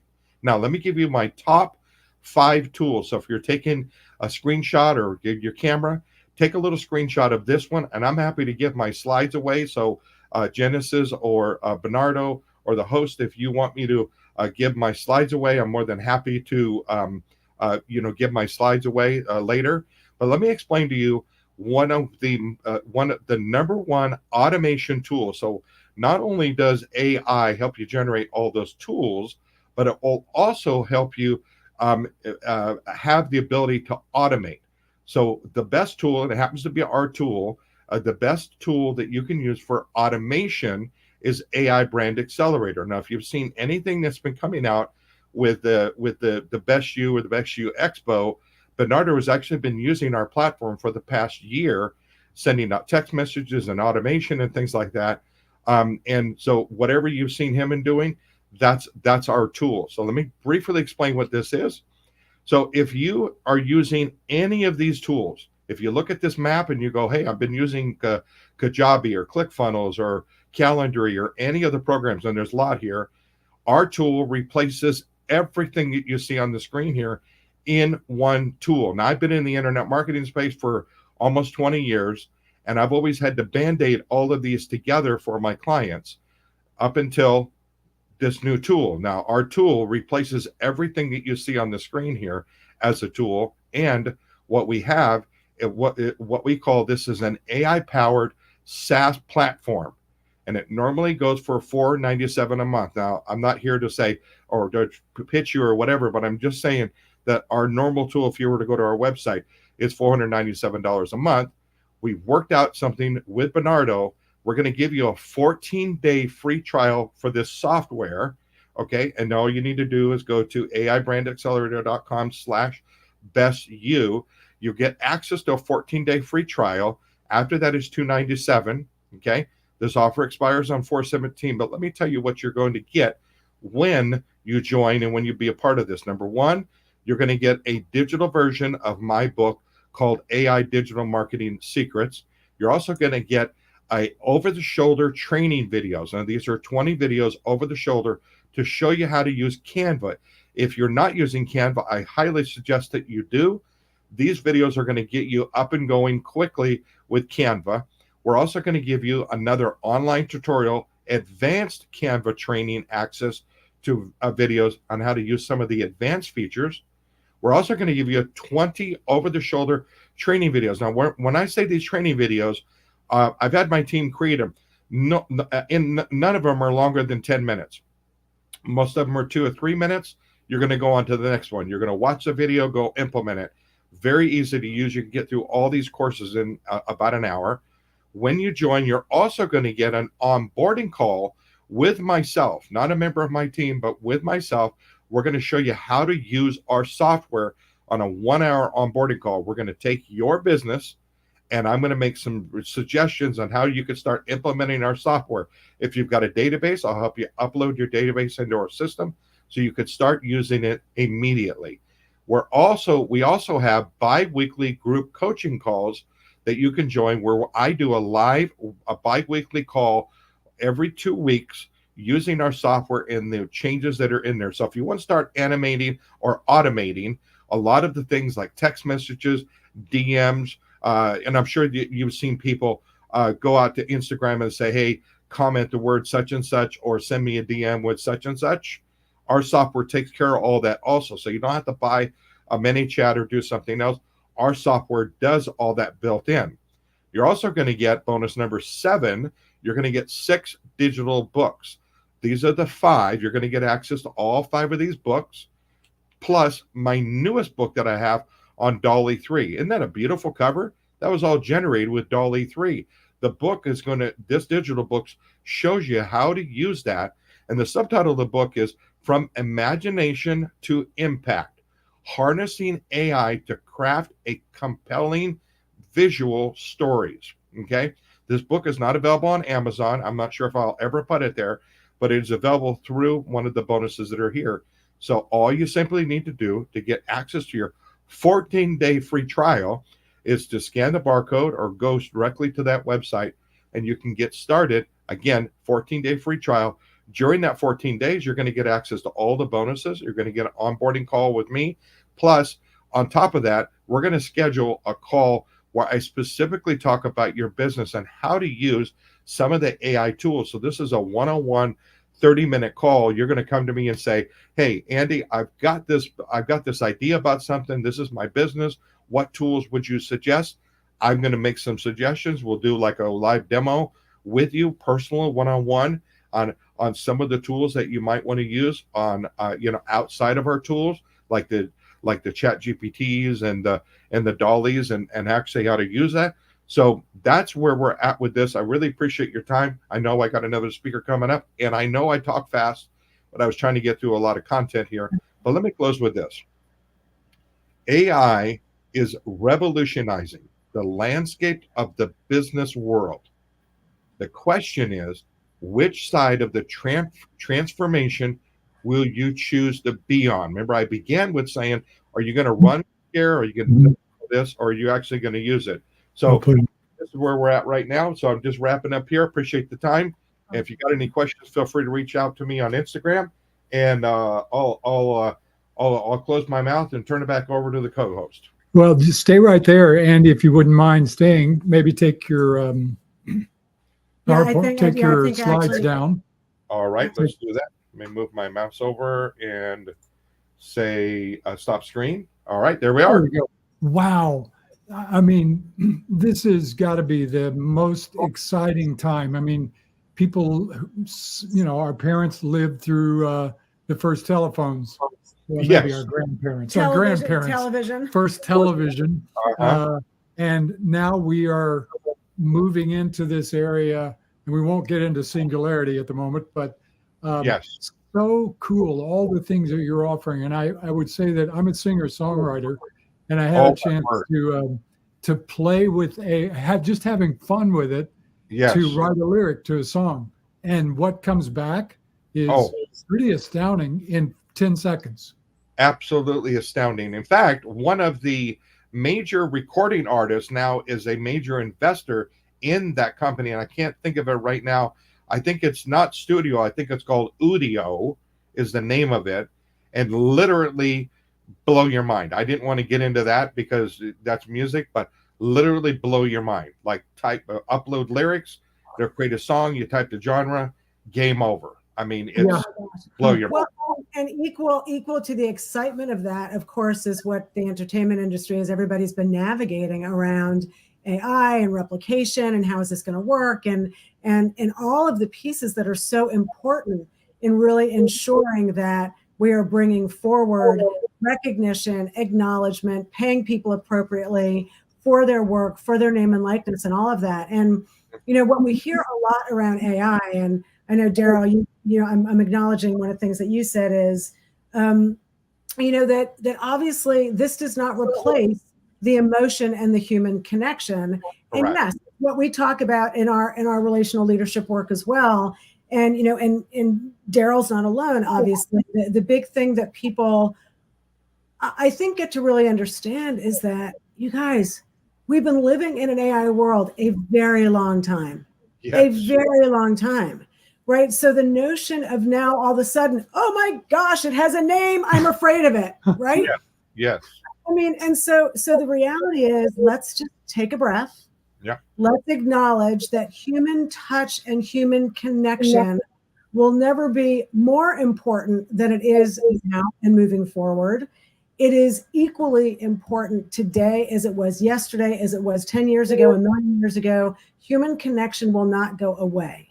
It will become more important. The value of those connections will become more important.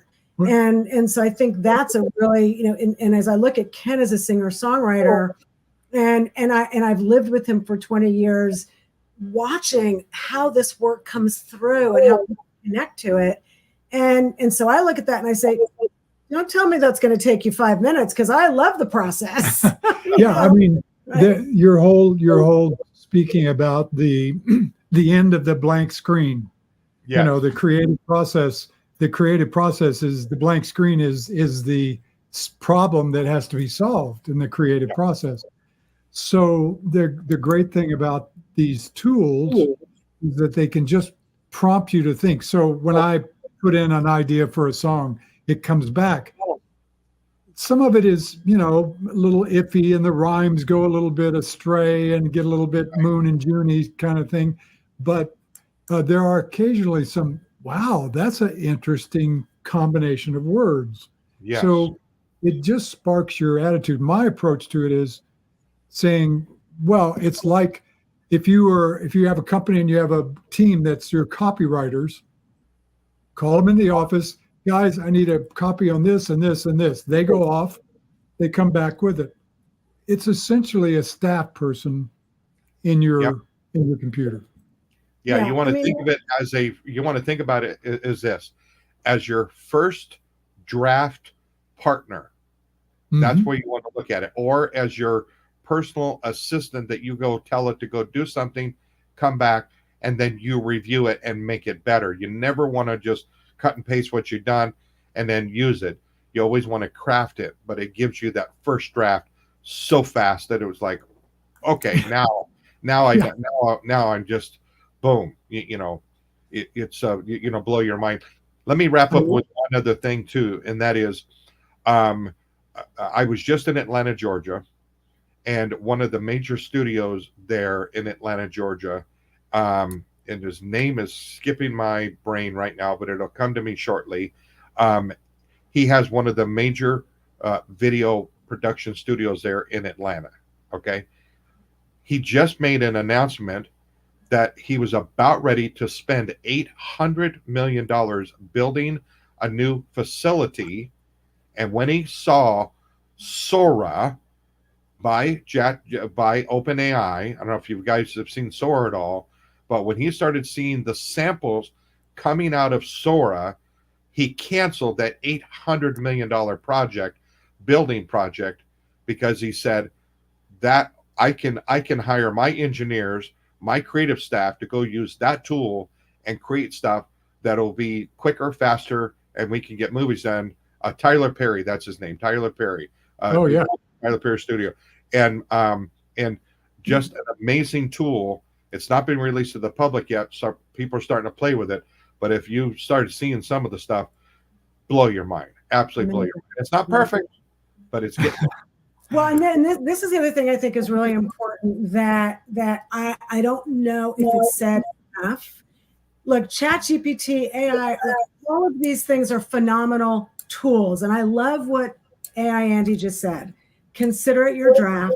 Consider it. Ken and I talk a lot. We're now in 17 books, featured in 17 books, and have our own.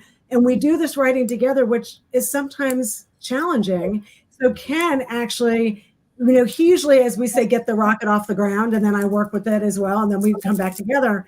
And actually, I think that ChatGPT has been a helpful tool to just get it off the ground. And you're right. A blank slate for me freaks me out, even though I speak all the time. Yeah. I've got whatever that mindset around it. So, but I think it's really important for people to also recognize that this is a tool. It is not the answer or the ultimate solution, right? And by the way, it also does not necessarily have all correct information. Correct. Right? So you get to really be careful and do that. So I'm going to ask you to leave us with one specific answer to a question. Santu, thank you, is asking us, is it legal? Is what comes off, is what you do that comes off of ChatGPT legal and copywritten? Can that be copywritten? Okay, so I'm going to answer that question this way. I'm not an attorney. I don't practice being an attorney online, as you know that we've used that phrase, right? I don't practice to be an attorney. Play one on TV. We have George next. Or at all. But what I'm going to say is I'm going to revert that conversation onto an AI copyright attorney. And right now his name is slipping my mind. I had him on my AI summit a while back, that he actually is the AI attorney, and he covers some of that. So I'm only going to say it this way. According to the Copyright Office, for the U.S. Copyright Office, according to their law, they're stating that when you print something, that first time you print it, it's automatically copyrighted, right? So if you wrote a paragraph or something, right, that it's automatically copyrighted, right? Now, the way that the Copyright Office is now looking at stuff is people are now presenting their books and their covers and their things to the Copyright Office. They are currently being rejected because they say that it's not human based. Well, the argument, this is going to flip. It's going to flip very quick because the argument is this: if you spend time writing a prompt and you type it into ChatGPT and you wrote the prompt, and some prompts are, I've got prompts that are paragraphs, not just sentences, but paragraphs, because I set up ChatGPT to act in a certain way. I took the time to write that. What it spits out should be my work because I spent all the time writing it. That's the argument. Now, again, I'm not an attorney. That's all now being adjusted and being changed because of the argument saying, look, I just spent time doing that. I wrote a prompt and created an image. So currently, no, but there's a no, yes, and a gray area, right? Yeah. So the only thing that's going on right now, and I've been in the book publishing business for 30 plus years, right? Amazon currently has a question when you upload a new book into KDP or in Amazon. The question is, has this been generated by AI? Now you have to answer the question, yes or no. Now, if you went through and edited a lot of it, yeah, my answer would be no, it wasn't generated by AI. I used AI as my assistant, but I went through and modified it. So my answer would be no, right? But if you just took it and just straight up and maybe you made a 5% changes, then you have to answer that yes. Now they're currently not flagging books that are saying this is AI generated, but in the future they probably will, just to let the consumer know, right? Yeah. But they've been flooded with books. So that's it's moving. It's moving so fast. So AI, Andy Broadway, thank you so much for being here with us today. We have actually Nevada's 31st Attorney General coming up next. So maybe we might get into that question. Very good. Well, I'm actually here in Nevada myself, so that's cool. Fantastic. Oh, cool. All right, let him come on up. I'll slide on over. Thank you so much for being here with us today. And Genesis, you can do our little transition dance here. Andy, we'll see you later on. Look forward to meeting you in person. Thank you so much for your insights. Thank you. You're welcome. Don't settle for less. Unlock your potential. At the Best You Synergy Project, we believe that your story needs to be shared. We are your key to unlocking your true potential. Join a community where growth knows no bounds. It's not just a network, it's a catalyst for your success. Your journey begins here. Visit thebestYouSynergyProject.com and apply now.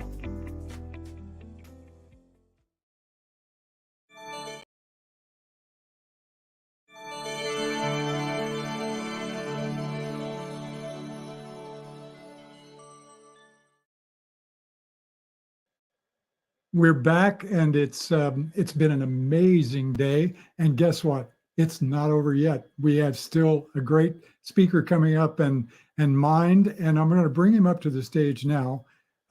Welcome, George Chanos. Thank you so much for being with us this afternoon. And I'm just going to give a little brief intro here. There's so much more that could be said, but George Chanos served as Nevada's 31st Attorney General. He's chairman of Capriotis and Wing Zone, two of the fastest growing franchises in the country with over 200 locations. And he's also a strategic business consultant, an author, and a speaker. George, so happy to have you with us this afternoon on the Best You Expo. And it's great to see you. Hi, my friend. Thank you. Thanks for coming in last minute, too. We're so grateful it worked out, and I'm glad your tech stuff got worked out. Yeah, well, thank you, Maris and Ken, for having me. It's wonderful to see you again.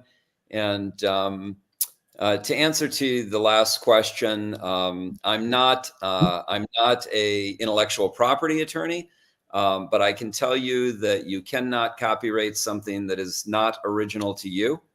However, if you take an AI product and you modify that product, then the argument is that that new product is original to you. Yeah. And so that is the argument that you would make.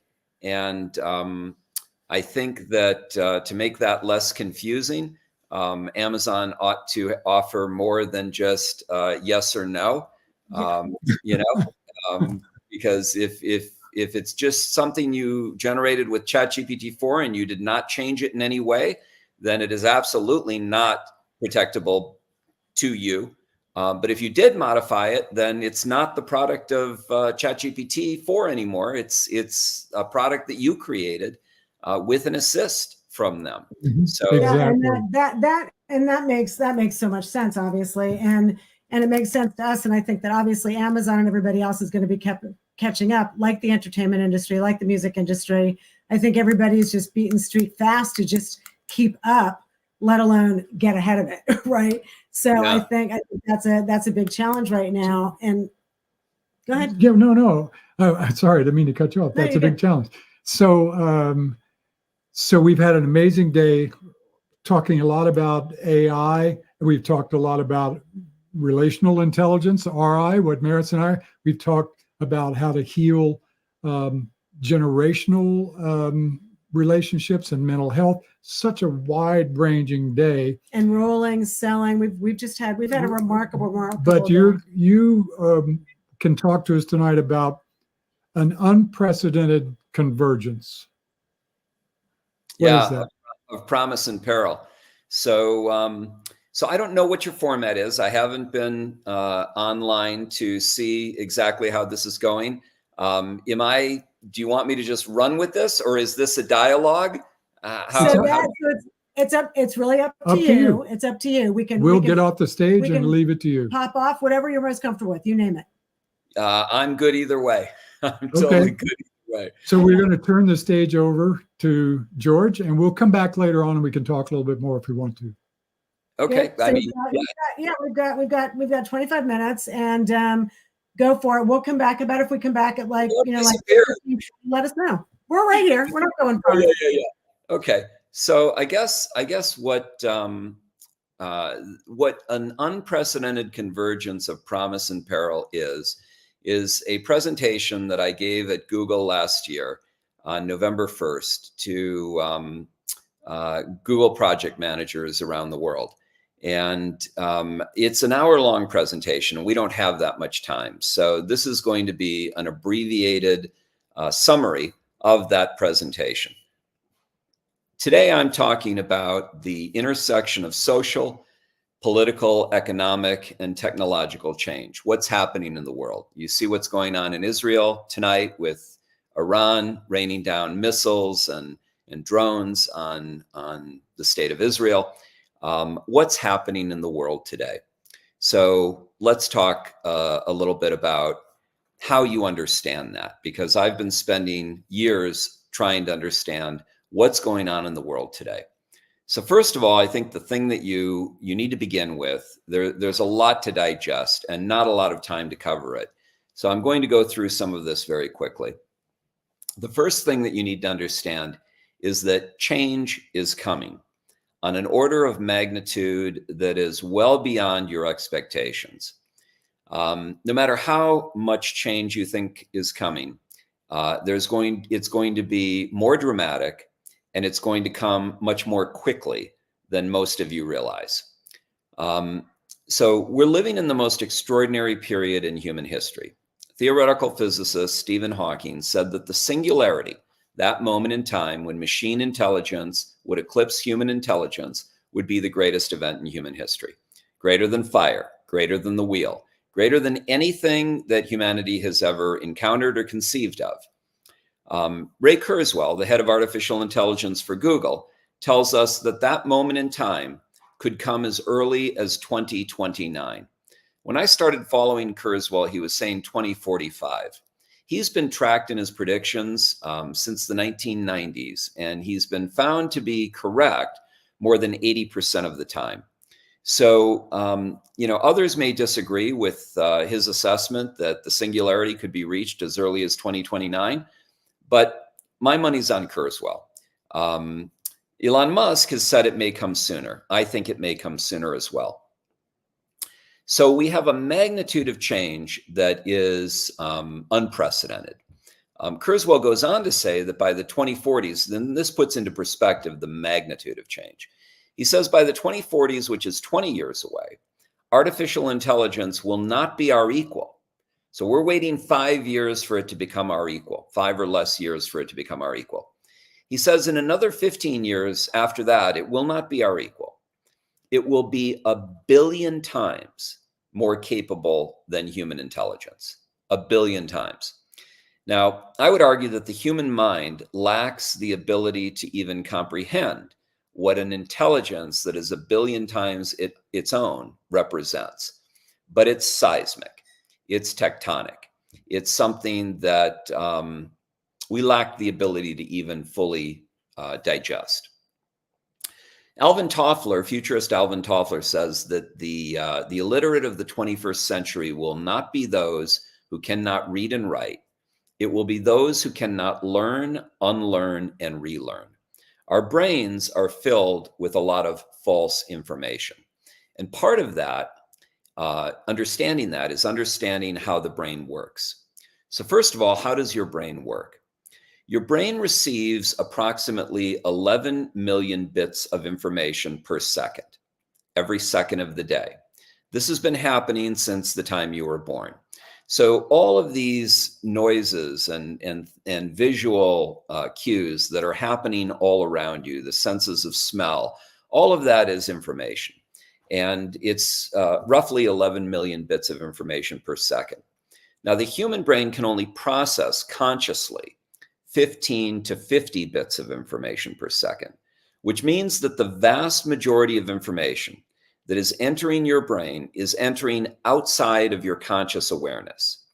And if it's entering outside your conscious awareness, it means that that information has not been interrogated by you consciously, which means that you don't know whether it's true or false.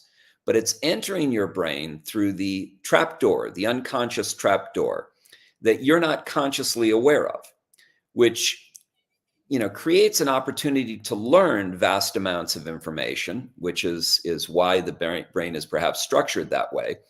But it also creates an Achilles heel, a susceptibility to misinformation, manipulation, and misdirection. And it's important to understand that.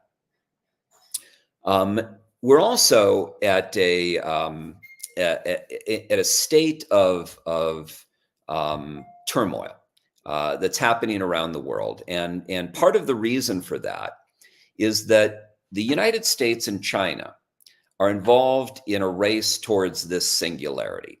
In 2017, Putin said, "He who controls artificial intelligence will control the world, because they'll be able to subjugate all other governments." So the United States and China, think of it as dueling Manhattan projects, where each of these countries are racing towards the singularity to move from a multipolar world to a unipolar world, where there is one actor that is in control of everything. That's the race. It's a life and death race. It's going on now, and the stakes couldn't be higher. I expect a significant amount of disruption to occur along that path as we're having that race. And it's not just the US and China that will be involved in that race. Other countries, the UAE has a $1.5 trillion wealth fund, and they've announced that they're getting into the AI game. Saudi Arabia will get into the game, is already in the game. Japan, India. It will be a multi-party race moving towards the singularity, moving towards general artificial intelligence, with arguably one winner who will cross a point where, once they cross that point, that machine learning will take off at a level that that number two can't keep up with, and will give number one the ability to take action, like shut down financial systems, shut down satellites, shut down critical infrastructure, and essentially win the race and cause all second, third, and fourth place finishers to be unable to cross the finish line, if that's what they choose to do. Theoretically, that's what we're looking at. And so that's what's going on. So they're racing towards the singularity. Data has become the new oil. Yuval Noah Harari spoke at the World Economic Forum in Davos in 2018, and he said that the people who control the data will control not just humanity, but the future of life itself. He said that the main industries of the 21st century will be the manufacturing of bodies and brains. He said that disagreements and disputes in the future, divisions in the future, will not be based on race, will not be based on economic, socioeconomic, or cultural conditions, but will be based on the differences between the species that we will have created. So this is the type of world that we're getting into. Now, it's a very in my profession for the past 40 years, I've been a complex problem solver, mostly dealing with the problems of high net worth individuals. Today, I'm looking at the broader picture. I'm looking at the intersection of social, political, economic, and technological change and trying to make sense of everything we're seeing, trying to make sense of what's happening in Ukraine and why we went into Ukraine, why NATO marched from 12 countries to 31 member countries, why BRICS has just added 6 new countries and has 40 in line, why BRICS wants to establish a new global currency based on rare earth minerals, why the United States pivoted on a 50-plus relationship with China that was opened up by Nixon and Kissinger in 1972. What Russia is going to do in response to this movement of NATO towards Ukraine and invitation for Ukraine to join NATO. Vladimir Putin in 2007 spoke at the Munich Security Conference and drew a red line, saying that Ukraine was his red line. The following year, in 2008, George Bush said, let's invite Ukraine to join NATO, which has put us on this perilous path. Joe Biden was vice president and was in charge of Ukraine in the Obama administration. And, during this administration, we've supported essentially the war in Ukraine by arming Ukraine. So, the New York Times repeatedly writes the unprovoked war in Ukraine, unprovoked war, which could not be further from the truth. There's a great scholar in this area. His name is John Mearsham. He's at the University of Chicago. He's one of the world's leading authorities on Russia and Ukraine. And if you watch his videos on YouTube, you'll see the other side of the story that the Western media is not telling you. But this was very much a provoked conflict that could have been avoided. Part of the reason that we engaged in that provocation and are doing what we were doing in Ukraine is because as we race towards the singularity, one of the things that we don't want in the United States and in Europe is we don't want a strong Russia and a strong China to be aligned against us.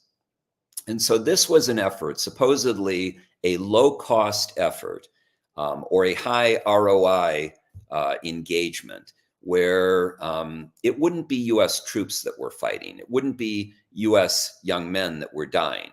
It would happen on the mud and blood-soaked fields of Ukraine, and Ukrainian citizens would die, and Ukrainian citizens would assault Russia and do the heavy lifting. We've supported that with F-16s, with cluster bombs, with Patriot missile defense systems, all to degrade Russia's military capability and make them weaker so that they can be less of a threat in joining China in the event things get out of hand and we're forced into some type of a conflict with China. So this is what's going on. And it's very dangerous, and it is reverberating throughout the world. So what you're seeing in Israel now is a byproduct of what happened in Ukraine. Iran, who's launching ballistic missiles and cruise missiles and drones on Israel tonight, Iran is a client of Russia.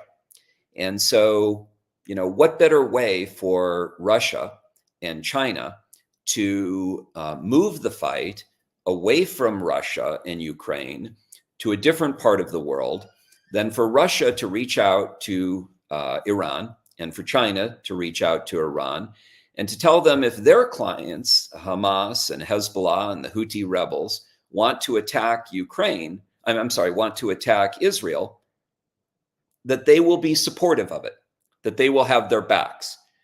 I've recently read that Russian troops are now on the border of Israel.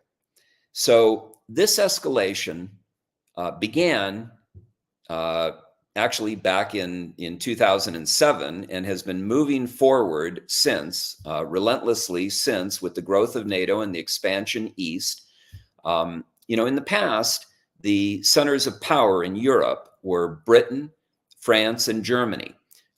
Those centers of power have moved further east to Poland and Finland and the new NATO members. Poland, it's estimated, its military expenditures will be 3 times that of England, France, and Germany in the coming 3 years. So they're becoming the shot callers for NATO. And for whatever reason, the history between Poland and Russia, their fears about Russia, Poland is very much in support of this effort. I do not believe that the war in Ukraine was necessary. I believe it was eminently avoidable. I don't believe that the United States should have invited Ukraine to join NATO. In fact, back in 1980, Ronald Reagan's Secretary of State, James Baker, suggested that we invite Russia to join NATO. And Russia, for decades, wanted to join NATO. And the logic was that Russia has the longest border with China, and that China is the real long-term potential concern, and that we would have been well served by inviting Russia into NATO. Why didn't we do that? The claim is that Vladimir Putin is this maniacal, villainous thug that you can't do business with. Anyone who knows history knows that Roosevelt and Churchill sat down with another thug, another Russian thug named Joseph Stalin. And Joseph Stalin was arguably responsible for killing 20 million people. And we were able to do business with him. We were able to do a deal with him. And so the idea that we can't do a deal with Vladimir Putin is absurd. But in any case, what you're seeing going on in Israel today is a direct result of that decision that we made to invite Ukraine to join NATO and to support Ukraine militarily the way that we have. My position generally on these things is that we are living in a new age. We are living in a post-nuclear, pre-singularity environment. And that the rules of engagement that may have existed for centuries about global conflict no longer exist today. We're in a different world. And that new world requires collaboration and compromise rather than conflict. We no longer have the luxury to have countries lobbing ballistic missiles at one another. Russia has 6,000 nuclear warheads, more than the United States. And as we move into the singularity era, the technologies and the potential for draconian action or existential threats to the planet and humanity as a species are only going to increase. And given that reality, my argument is that we need to evolve. We need to evolve past conflict and war. And we need to find solutions where people can work together collaboratively and cooperatively. Dan Mapes is a friend. He's an AI scientist. He wrote The Spatial Web. And he has a publicly traded AI company called Versus. I have an event that I'm putting together, and Dan Mapes is going to be one of my speakers. We were supposed to have our event on April 25, but the space that we had contracted for fell into a landlord-tenant dispute, and so we had to postpone that event. But we will reschedule that event. That company that I've formed is called Uvolution.io, and we're bringing in people to talk about all of the issues that affect us all and to build a community that we can all thrive in and that we can all work together in and that we can all collaborate and learn how to collaborate in. But Dan Mapes, in his book, The Spatial Web, talks about a new form of connectivity where trillions of sensors will connect everything on the planet. And these trillions of sensors will give us real-time information that will vastly increase our capacity for efficiency and productivity. Mapes and his co-author, Gabriel Byrne, believe that they have the ability to create smart cities around the world that can 10x the global GDP and create abundance for all, solving all of those problems. Hunger and illiteracy and everything that we've been dealing with. And so, that requires collaboration. That requires working with countries to create a second enlightenment rather than a dystopian future. So I believe we have that opportunity. I believe we need to work towards that opportunity. And I believe that we're moving in the opposite direction today. And so, Sheryl Sandberg of Facebook said, you cannot change that which you are unaware of. But once you are aware, you cannot help but change. So I'm hoping that by increasing awareness among people about what's really going on in the world, that we will realize that we're moving in the wrong direction and we will back away from the abyss. And we will realize that the people of Russia are just as good as the people of the United States. And the people of China are just as good as the people of the United States. They may have different values. They may have different cultures. They may have different beliefs. But those aren't, I don't think that we should be thinking of those as threats. I think that we should be thinking about those as assets so that we can see the world more clearly. We sometimes think that we know the answers to things. And I'm going to give you a visual that I think you should think about when you think about your thoughts and your opinions and how you see the world. First of all, the Talmud says we see the world not as it is, but as we are, right? So your view, your particular point of view has no privileged legitimacy. Think of the truth as a big jigsaw puzzle with 7.5 billion pieces. You're one of those pieces, okay? If we add up all those other pieces, we get a clear picture of reality and truth, okay? So don't be so wedded to your little piece of the jigsaw puzzle, okay? Wow. I love first of all, many mic drop moments as always with you. But the notion, I think sometimes we forget that whatever is happening right here is a thumbnail of a thumbnail of a thumbnail of a pinhead of a pinhead of a pinhead. And yet for us, it's just the biggest badass, moment. And it is. And I think number one, I think that's always just the insignificance of the significant perspective. It's just that whole piece of it, which is always so humbling, right? In a lot of ways. It's really interesting. Before I knew you were coming on, I was reading last night from your book, from Seize Destiny, and you just went into chapter 13. Chapter 13, the profound influence of perception, right? And how much we're governed by that. Yeah. And it really struck me last night, George, I have to tell you. It's interesting. And George actually is author too. You got to read this book. I was just going to say two of my yeah. So this book, Millennial Samurai is go for it. Well, this book I wrote for this book I wrote for I wrote both books for my daughter, my nephew, and my nieces. But out of all the things I will leave my daughter, This is the most important thing that I will leave her. It's this book. And you can download the entire book for free at millennialsamurai.com. 14,000 people already have a head start on you if you haven't downloaded this book and read it. Or you can get it on Amazon. But it'll give you an insight into the future that you don't have right now. Because I spent 5 years researching the future to write that book, and half the things in that book I did not know before I began that research. But I'll tell you the most important and profound insight. I'm 65 years old, and the most important and profound insight that I've had in my life is to recognize how incredibly ignorant I am. You know? Yes. Yeah. Yes. Yeah, We no, know, well, just a fraction of. Yeah. There's so much that we do not know.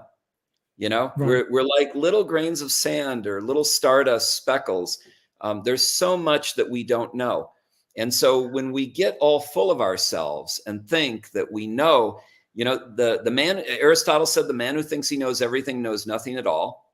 And I think that the path to wisdom, the path to true wisdom, is to embrace your own ignorance and the recognition that you have the intelligence to recognize your own ignorance, right? And embrace it, because that's what motivates us to learn, right? If we think we know everything, if we think we know everything. Right. I think that, and it's really, it's just funny what comes up for me too around even the Best You community and why we're all doing what we're doing, is that we are people who stand in a space of being constantly in discovery with a curious mind, right? Yes. So, you know, people say, be in the world as a student always, right? And so we say, look, if we can always be in discovery with a curious mind, then one, we're never in judgment. Replace judgment with curiosity. What would the world look like, for heaven's sakes, if we just replaced judgment with curiosity, right? So everyone today has talked about the importance of the connection, the information, the connection, the relationship. And yet, in so many ways, things like relationships are just not on the radar every day, all the time, and we can't avoid them. So in the work that you're doing now with Evolution, I think, you know, one of the reasons we so connected when we had dinner with you guys and talked about this and are really excited to be a part of it and to be speaking and sharing and wisdom and gaining is the notion that we are all connected as humanity. Like it or not, we are all connected as humanity first. Yeah. And the bottom line begins with a relationship, no matter what. So you can choose how you're going to be in those relationships, in your personal life, in your professional life, one big life. You can choose that, or you can stand in reaction to it and not be in response. And so then what? So I think what your notion behind Evolution is just that, right? Is it's bringing the humanity back to living. Yes. Yeah, you said some important things in what you just said. You know, first of all, curiosity. Curiosity is a sign of intelligence. So be curious. Always be curious. I love what you're doing, what you and Ken are doing. I love the Best You Expo and what you're doing with that, because you're helping to create awareness. You're sharing knowledge. You're sharing information and empowerment with other people. We're going to be doing the same thing with Evolution. And these are important additions to, you know, what's happening. People, if you think about how the brain works and you think about these data points, right, all this information coming into your brain, and then you think about the fact that, you know, you grew up in a certain household, you watched certain movies, you had certain friends, you had certain parents, very different than Ken. Ken grew up in a different household, had different parents, watched different movies, had different friends, listened to different music, listened to different or read different books. You know, the kid who grew up in war-torn Syria has a brain formulated that is very different than the kid who grew up in a penthouse in Manhattan, right? So if you understand that, then you begin to look at alternative perspectives, not as threats, but as assets, right? They fill in the blanks They fill in the blanks that you have, that you don't know, right? So science makes its progress through disconfirming information, right? So if you're right about the way you view the world, then you're good. You're in good shape. You got it dialed in. But when you're wrong, who's going to tell you? It's the person who thinks differently than you, right? That's what you need most. You need that disconfirming information when you're wrong. And it's going to come from the channel that you're not watching today, the person that you're not talking to today, right? So broaden your horizons, open your mind, embrace alternative perspectives, listen to other people's view, and then use criticalize all of the information that you have. Recognize your biases, your confirmation biases, your motivated reasoning that you may engage in. You have a worldview, and then you see a piece of information and you try to analyze that information in a way that corresponds to your worldview. That's motivated reasoning. If you find a piece of information uncomfortable, that's cognitive dissonance, right? You see things a certain way. You're hearing a piece of information that's different than the way you see the world, and it's causing you anxiety, right? So, just a basic understanding of how the brain works and how valuable these moments are. When you're feeling uncomfortable with information, pay attention to that information, because that's the information that you most need to hear and analyze. Whatever's making you feel uncomfortable, that's the information you really need to hone in on. Yeah, no, it's so it's so true. And George, like we could go on in this conversation for hours. I think we have. What we do want to leave people with, really important before we go today. And I'm so glad that you were available. Thank you for making the time. Oh, absolutely. And for taking the call, and just we look forward to really next with you and all of this. People are asking a couple of things. One, Uvolution. So how do you want people to engage with Uvolution? So if you could speak that slowly. Genesis, okay. Let's see if we can get, and we'll give that email to Genesis, but go ahead, Uvolution. Yes. So first of all, you can reach out to me directly at George at gjchanos, gjchanos@gmail.com. That's my direct personal email. You can check out Uvolution at uvolution.io. It's spelled like evolution with a U instead of an E. So uvolution.io. Go on the site, register to receive our newsletter, to get updates on our events. We'll tell you what's happening. We're having a dinner tonight. We do dinners, we do brunches. Those are all nonprofit. All the money goes to the restaurant. We gather together, we talk about issues, we meet new people, we make connections, we form relationships, we talk about the big issues of the day. And we do it in a loving, civil, thoughtful way. We don't let anyone stay in our group if they don't behave that way, right? So you can have whatever opinion you want to have and express whatever opinion you want to express, but do it with kindness, do it with civility, do it with love. And that's what we're trying to build. We're trying to build that kind of a community. At our Uvolution events, there is no selling from stage allowed. So we don't pay our speakers. You can't pay to be on our stage, and no one will sell you anything from stage at a Uvolution event. We don't sell courses. We are just pure personal empowerment. We're trying to be an affordable disruptor in the empowerment industry, and we are trying to do things right. I think that you can build a good business by adding real value to people's lives and creating raving disciples who go out and say, this is the best program around and I want to be part of it. That's what we're building at uvolution.io. I'd love to have you become part of the family. Maris and Ken, you are already part of the family. I look forward to having you at our next event when we post information about it. I look forward to having you share your knowledge with our audience and participate with us. So thank you. George, thank you so much for George. being here. And Amazing. on behalf of Bernardo, who's now comfortably, hopefully sleeping in Spain, where he is. So thanks so much to Bernardo and George. Hopefully, you'll if you're around, you can pop in and say hello tomorrow. Let us know. Thank you so much, and we're going to let you go. Tell Donna we said hi. I was just going to say thank you for opening our closed minds with a velvet crowbar. Oh, thank you. And thank you, Bernardo. Thank you, Bernardo, also for having me. And thank you both for giving me this opportunity and recommending me to Bernardo. Of course, always. We love bringing our friends into the family. See you, George. Thank you. Thank you. Thank you. Bye. Have a great weekend. All right. Bye. Right, you guys. The end of the first day of Best You. Wow.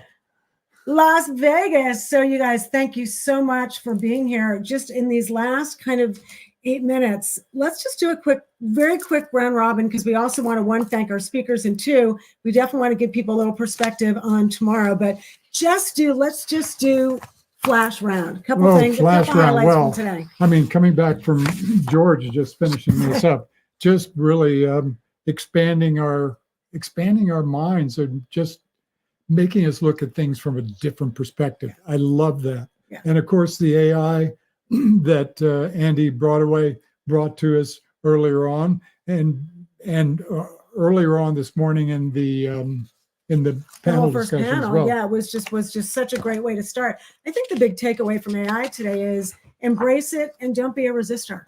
There's so many tools already out there. We're already doing it, so no need to be a resistor. Great takeaways, I think, too, from David Fagan in terms of really creating experience with people and trust. I think that was really important today too. Really, Daryl was remarkable in providing so much content in terms of really what you need to be thinking about in marketing and positioning yourself, and that everything really matters. It all really matters. And so I think from Stern Storming is just really great info. And from Jen, wow. Jen Duplessis, and talking about how to become your life, how to integrate everything so that you have all four-wheel drive vehicle that can go over any terrain by integrating yourself. And Robin was really remarkable. Thank you for just your guidance today and insights on intuition, really trusting our instincts, which I think is so beautiful. And Jeff too was just, oh my gosh, Jeff was really so powerful in talking about business growth and really providing very specific tools of support. And I say this, you guys, because I don't know about you, but I certainly couldn't take it all in. And so if you go VIP for $49, you can get all the recordings, which is so important. Yeah, and there's be able so to much. Pick everything up. Thank you, Genesis, for putting that in. Appreciate that. $4,000 worth of just additional value, etc. For Natasha Robinson, we certainly appreciate her being here today and sharing her REM, which is, I really found a different way to look at my REM sleep, thinking about REM. And for Bimal Shah, who has system after system after system to really support the entrepreneurs and make you payers, us pioneers in this world, which really entrepreneurs are. Absolutely. In many ways pioneers. Absolutely. And actually, and Lamont and Michaela, I think you guys, just this father-daughter duo is in such a remarkable space of discovery, what they've been discovering about themselves and relationship and family, and what they are evolving now with their Fly program is absolutely incredible. So again, if you go VIP, you can do that. You can actually get all these recordings. And so just truly want to thank so much our amazing speakers, panelists today. And truthfully, Bernardo, your vision, to be able to see all of the possibilities, live through, evolve with the best you. Let's just talk briefly about just some of the things that are coming up tomorrow. We have I just wanted to thank incredible speakers tomorrow that Bernardo put together. Along with Bernardo, who's put all of this together and brought us all together. But in the behind the scenes, the rest of the best you Genesis Vasquez has been supporting us behind the scenes, making sure and she's just been amazing. And we so appreciate Genesis, you being part of the team and and being a huge part of the team. So, Maris, And also talking about tomorrow. knowing you're not well. So thank you so much for navigating through that. And the rest of the Best You team, it is absolutely a mighty team and led by our dear friend and amazing visionary, Bernardo. So let's talk a little bit about what we have tomorrow. So back here tomorrow, same time, same bat channel. So we are 10 a.m. to 5 p.m. Pacific, 1 to 8 p.m. Eastern Standard Time. We've got a number of people coming in from other countries, so I hope that you'll be able to figure out your timing on your own there. Tomorrow, we've got incredible folks. We've got a conversation with Hannah Rumsey, Passionate to Page to Publishing, all about that. There's a panel conversation as well tomorrow around that. Then we've got Mastering Resilience with Lori Lee Bellamure. So thank you so much for that. That's tomorrow as well. Marketing with AI, the Blueprint, Larry Locke, which is great. So more about AI and really talking about marketing, which is important. Mind-blowing AI stuff today. And Jose Ucar is talking about being a leader with global influence. And what we were just discussing with George Chanos is that global perspective is where we need to go. Absolutely. So we're going to talk about. And then our friend Anna Melkian actually is really speaking about humane AI, which is so much on what we kept touching on today and what we touch on in our work, just in the relational human piece. So I'm really excited about what she's talking about, hope and possibilities in the world of AI. And Chris Farrell is going to be here to talk about DeFi profits, how to make daily passive and sustainable income. Maybe that's kind of like money while you sleep. I hope so. I think that's what that is. I'm in. I'm definitely in. Yeah. And Francis, can you hear me? Physically there, but not mentally. Oh, wow. But mentally absent. That's going to be a great conversation about just being present. Yeah. Just being present. And then one of the most amazing, I call him, I think, the ultimate mentor, Bill Walsh, Speak Your Way to Massive Success. So Bill will be with us tomorrow. Some of you may know him. He's really amazing, amazing human, such a giver, amazing philanthropist. Then we also have Eric Severson tomorrow, How to Write and Publish Your Book for Profit. So many people right now are really thinking about writing books and haven't yet. And my question is, why not now? And we have a great panel discussion coming up, disruptors, pioneers, trailblazers of the past and present with David Fagan, with Janice Niederhofer, and Deborah Myers, yeah, Melissa Osorio, and David Jones. That's going to be coming up tomorrow. And that's going to be a great panel. We're looking forward to actually joining the Trailblazers program. And we're going to have a quiz. We're going to go back after this to see if you can remember everything we've just said. And then tomorrow we also have Carissa Johnson. So Chris is amazing. She's going to be talking about leading with soul tomorrow, ancient practices for leadership mastery. And we had an opportunity to spend a little bit of time with her in Los Angeles last year, and she's a remarkable human. And then our last speaker tomorrow, who will cap out the event. And how our spiritual counselors can enhance our re-engineering process. So Anna Teresa Dingo is going to be here. And I mispronounced that. Wow, that's going to be a remarkable it's all going to be great. So tomorrow will be full. And Bernardo will be back with us tomorrow morning. You will. And thank you again, Bernardo, for really creating this community. And for allowing us a space in it. A couple of other things important for you. This crypto forum, actually, people have been asking again. The crypto forum is happening June 28th and 29th. We will have and there's the QR code. Somehow we're not on screen, but the QR code is up, and that's okay. So you've got the QR code right there. And if there are any specific questions, here is an email that you can send an email to if you have questions that you're not hearing answers today, okay? info@thebestyou.co. info@thebestyou.co. And with that, and then that last, I think we are complete. Genesis, you want to take us out? Maybe a little music to go out. We'll see you guys tomorrow and look forward to it. Have a beautiful Surrender Saturday evening, wherever you are. And we look forward to sharing Fun Day Sunday with you tomorrow. Good evening, good morning from The Best You. Since its launch, The Best You magazine has been a beacon of inspiration and transformation, guiding readers through the ever-evolving landscape of personal and professional development. Through the years, we've featured groundbreaking articles and insights from leading experts across the globe, touching lives and shaping futures. Now, we invite you to join our journey. If you're on a quest for insight, have wisdom to share, or wish to connect your brand with a vibrant community, The Best You magazine is your platform. Read, contribute, or advertise with us. Be part of a legacy of empowerment. The Best You magazine, unlocking the potential within. For more information, go to www.thebestyouMagazine.co.